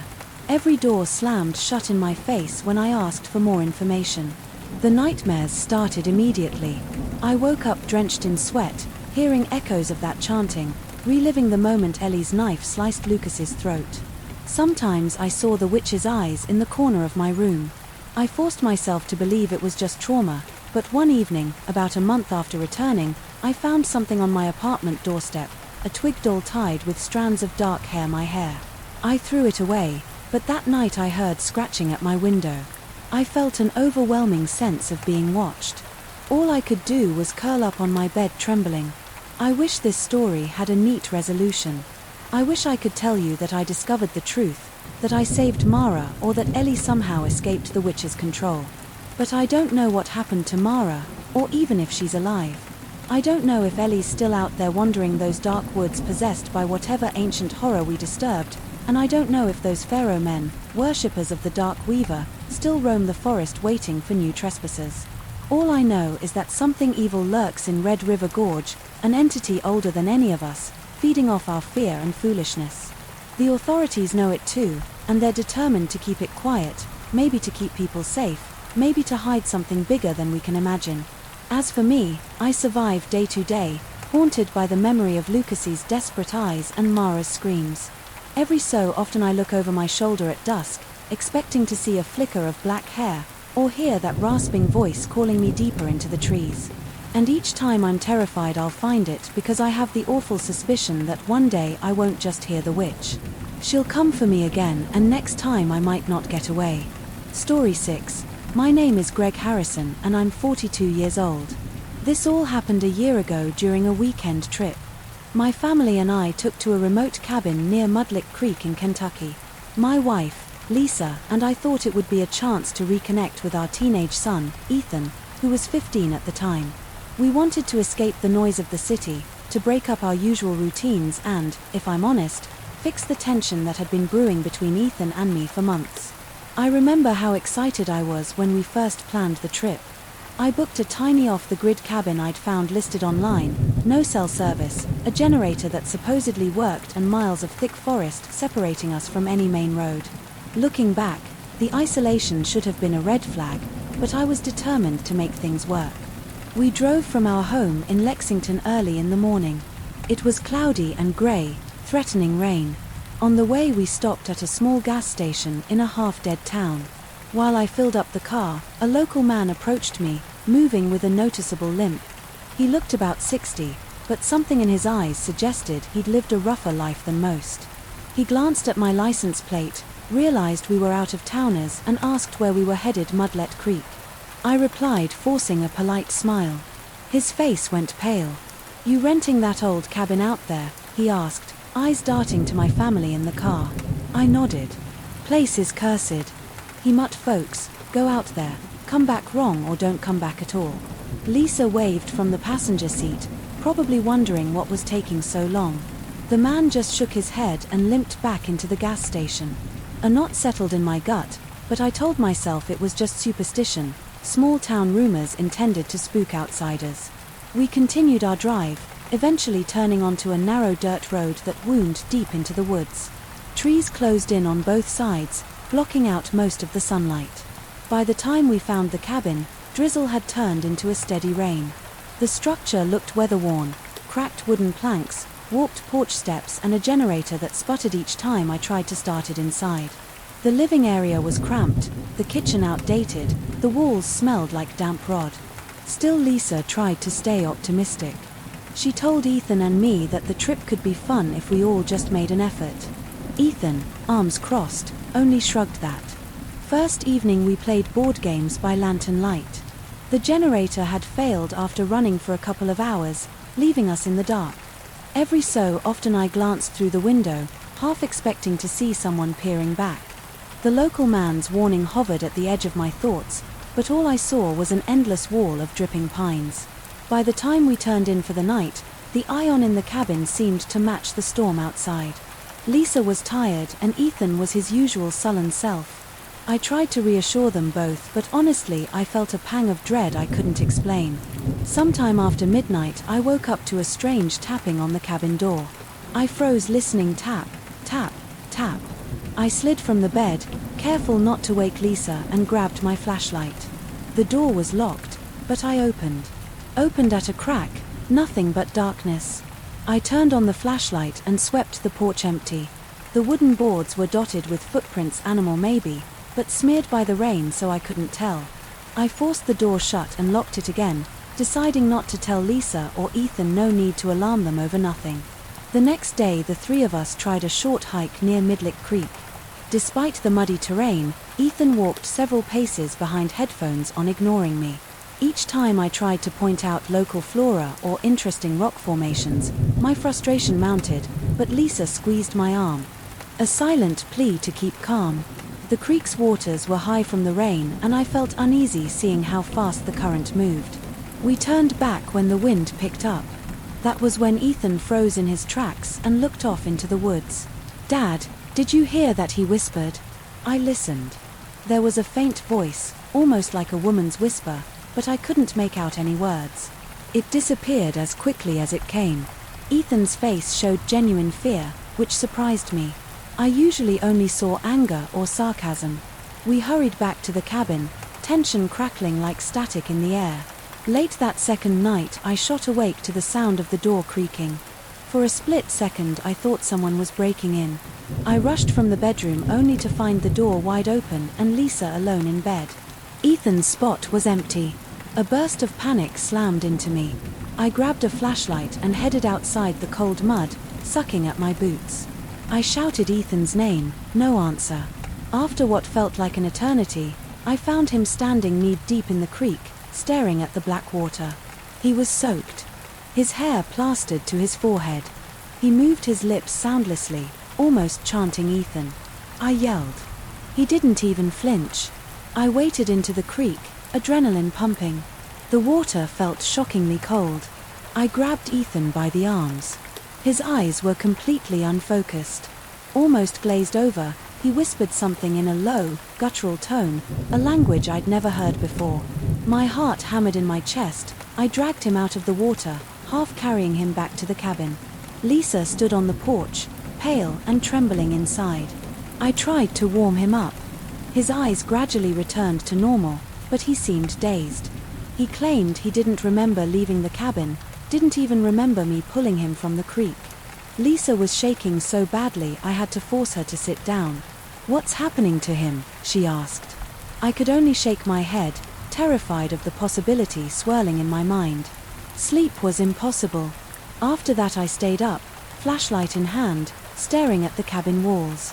I felt as if something watched us from outside, circling in the darkness. The following morning I decided we needed to leave. My phone had no signal, but I hoped if we drove closer to the main road we'd find a spot to call for help, or at least to get Ethan to a hospital for a checkup. I packed our gear in a frenzy, ignoring Ethan's protest that he felt fine.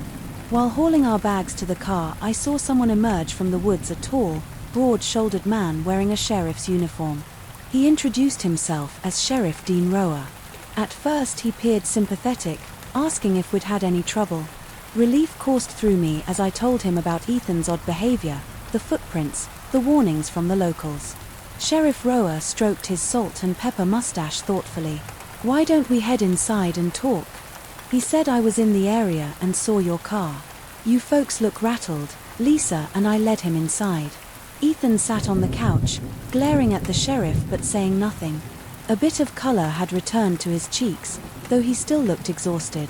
Something about Ro's gaze unsettled me. His eyes flicked over our belongings, pausing on our half-packed bags and the shotgun I'd placed by the door as a precaution. I explained that we planned to leave for safety's sake. That might be wise. Roa said he offered to escort us back to the main road, but when we piled into our car the engine wouldn't start. It was the strangest thing. I'd just driven it the day before and everything was fine. Roa chuckled quietly. Well, can't do much about that without tools. As we stood there in the drizzle, he gave a slight nod toward the woods. Let me radio my deputy. He said he can bring a tow truck. He fiddled with the radio on his shoulder, but all I heard were bursts of static. I might get a signal if I drive back up the ridge. Roa said if you'll want to wait here, I'll come right back. He got in his patrol car and drove off. A sense of dread settled over me again. Maybe it was just the storm and isolation, but something felt off about how calm he was that afternoon. The rain hammered down. We waited in the cabin for hours, but Roa didn't return. Lisa paced and Ethan dozed fitfully, occasionally shivering as though he had a fever. With no way to contact anyone and the roads slick with mud, we decided to hold tight for the night, hoping the sheriff would be back by morning. Just after sunset the lights flickered. The lantern cast wild shadows on the walls. I heard Lisa scream from the front porch, dropping everything. I rushed outside. She was gone. The porch was empty except for a few muddy footprints leading off into the trees. My heart thumped so hard I could barely breathe. I yelled her name frantically, scanning the darkness. Ethan stumbled out behind me, eyes wide with terror. That voice, he gasped. It came back. I demanded he stay close, but he took off running toward the woods, calling for his mother. I had no choice but to follow the flashlight beam cut across the trunks, revealing twisted vines and swirling mist. My boots slipped on the rain-soaked leaves. As I tried to keep up, I shouted Lisa's name until my throat burned. Finally, I spotted Ethan's flashlight beam bobbing in the distance. I caught up to him in a small clearing, where he'd stopped abruptly. He stood at the edge of a large fire pit, ringed by strange symbols etched into the ground in the center. Kneeling with her hands tied behind her back, was Lisa. 3 masked figures surrounded her faces, hidden beneath crude burlap hoods. My stomach lurched at the sight. A heavy stench of rot clogged my nose. One of the masked figures turned, raising a knife before I could react. A blow landed on the back of my head. Pain exploded behind my eyes and I collapsed half-conscious. I felt rough hands grabbing my arms, dragging me across the ground. My flashlight clattered away, lost in the mud. When my vision cleared, I was bound to a tree. Lisa was tied to a post near the fire pit, trembling. Ethan, God, I can still remember the terrified look in his eyes, was forced to his knees. Next to her, the 3 figures chanted their voices, guttural and inhuman, echoing among the trees. They removed their hoods, revealing pale, scarred faces. One of them, a gaunt man with a twitching left eye, spoke in a rasp. You outsiders are trespassers on hallowed ground. He said the shadow woman demands blood and we will give it to her. Suddenly headlights cut through the darkness and I glimpsed a 4th figure stepping out of a car, Sheriff Roa. Relief crashed over me, but it died instantly. When Roa approached the fire pit and joined the chanting, he removed his hat, a solemn expression on his face, and gave a slight nod to the others. I cursed at him, shouting for help, but he ignored my pleas. He walked over to Lisa, studied her face, then looked at me. We've been doing this for years, he said quietly. Keeps the shadow woman from destroying our town. She only asks for a sacrifice now and then a small price to pay. Rage and horror wed inside me. I pulled against the ropes, feeling them cut into my wrists. Lisa sobbed and Ethan was shaking so violently I feared he might collapse. Roa lifted Lisa's chin. We'll start with the mother, he said, but we might keep the boy. The spirit favors the young ones, easier to inhabit. I yelled, thrashing. That was when one of the masked men ripped Ethan away from Lisa and shoved him roughly to the ground. Ethan's scream was cut off by a harsh slap. Ethan's eyes flickered black again, that same possessed look as before. He lunged at the man, teeth bared, a guttural roar ripping from his throat. It was horrifying to watch my son move with such unnatural strength. He grabbed the masked man's wrist, twisted until I heard a bone snap. The man's scream mingled with Lisa's cries. But Ethan didn't stop. With terrifying ferocity, he turned the knife back on the man, stabbing him repeatedly. My stomach lurched. This wasn't my boy, this was something else. Wearing his skin, Roa and the other cultists jumped back, stunned by Ethan's sudden violence. In that moment, I managed to loosen the ropes enough to free one arm. I yanked myself out of the bindings, ignoring the searing pain in my shoulders. I stumbled to the fallen cultist's side, grabbed a second blade from the ground and slashed at the ropes, tying Lisa. Lisa collapsed into my arms, sobbing. One of the remaining cultists lunged at us and I swung the knife wildly. I was never a fighter, but fear fueled me. The blade caught him across the abdomen. He fell back, clutching the wound. Amid the chaos, Ethan stood still, knife in hand, chest, heaving his eyes. Eyes flickered black, normal, black again, like he was fighting for control inside his own body. He turned that knife on Lisa. The movement so fast I almost missed it. The blade plunged into her shoulder and her scream pierced my ears. I tackled Ethan, my fury exploding as I pried the knife away, pinned him down and roared at him to snap out of it for a fleeting second. His eyes were normal again and he stared up at me with pure terror. "Dad, help me," he whispered, voice trembling. Sheriff Roar aimed a revolver at me. "Stop," he shouted back away from the boy. I raised my hand, slowly stepping away from Ethan. Lisa groaned, clutching her bleeding shoulder. Roa looked crazed, sweat streaming down his face. "I can't let you take him. The Shadow Woman needs a vessel. If we lose that, we're all cursed." At that moment, the deputy's car came, hurtling into the clearing headlights, illuminating the scene. But it wasn't the deputy behind the wheel. It was Lisa's frantic attempt to distract Roar. She'd managed to crawl to the vehicle while he was focused on me. She revved the engine and Roar fired a shot, the bullet cracking the windshield. I dove to the side, tackling the sheriff's legs and knocking him off balance. We grappled in the mud, his fist connecting with my jaw. Stars burst behind my eyes, but adrenaline kept me moving. I lunged for the revolver and it discharged into the air. A deafening ring filled my ears. Ethan staggered to his feet, face contorted in anguish. For a second he looked like a terrified kid again, not the possessed creature I'd seen moments ago. He stared at the gun in RS hand. I heard him whisper, "I'm sorry." In one swift motion, Ethan snatched the revolver and turned it on himself. My scream caught in my throat as a shot echoed through the clearing. Time seemed to stop. Ethan dropped to his knees, eyes rolling back, blood staining his shirt. All around us, the cult members froze in horror. Even Roa looked stunned. Ethan slumped forward, body twitching, then fell still. I crawled toward my son, sobbing uncontrollably. Lisa stumbled from the car, her shoulders soaked in blood, tears streaming down her face. At that moment, a shape materialized near the fire pit. A gaunt, impossibly tall woman with hollow eyes. Her face twisted with rage, the Shadow Woman. I realized her mouth opened in a silent shriek. She drifted toward Ethan's body, reaching out with skeletal hands. I wanted to move to stop her, but terror pinned me in place. She grabbed Ethan's limp form and they both vanished into the darkness, sinking into the mud, bloody creek, as if the water had swallowed them whole. Roa lurched to his feet, lips moving soundlessly, tears mixing with the rain on his cheeks. The creature he had served was gone, and so was my son. With a sudden, furious cry, he pointed his gun at me again before he could fire. I lunged forward, slamming into him.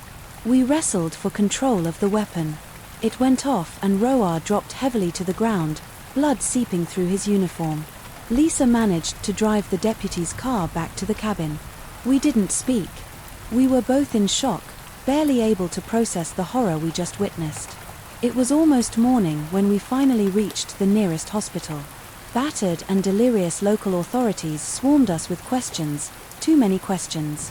The story we told them sounded insane. A cult, a sheriff, a vengeful spirit, Ethan's possession. Within days, men in dark suits, FBI agents, they said, showed up at the hospital. They questioned us, took statements, recorded every detail. Then, politely but firmly, they informed us that the official report would attribute the incident to a freak accident and a deranged group of criminals. No mention of anything supernatural. They wanted no part of our story about the Shadow Woman. They said we were free to go, but it was clear we were expected to keep quiet. We never found Ethan's body. The authorities claimed the floodwaters likely carried him downstream. I tried to go back weeks later to search for him. The area was cordoned off, armed guards stationed at key points near Mudlick Creek. One guard told me flatly to leave. Lisa and I left Kentucky for good. Soon after, we moved to a cramped apartment in another state, carrying only the bare essentials. Everywhere we went, the nightmares followed. Lisa wakes up screaming, sometimes still feeling the phantom pain in her shoulder. I dream of Ethan standing in that creek, whispering in that inhuman voice. When people ask what happened to my family, I tell them we lost our son in a tragic accident. That's the official story.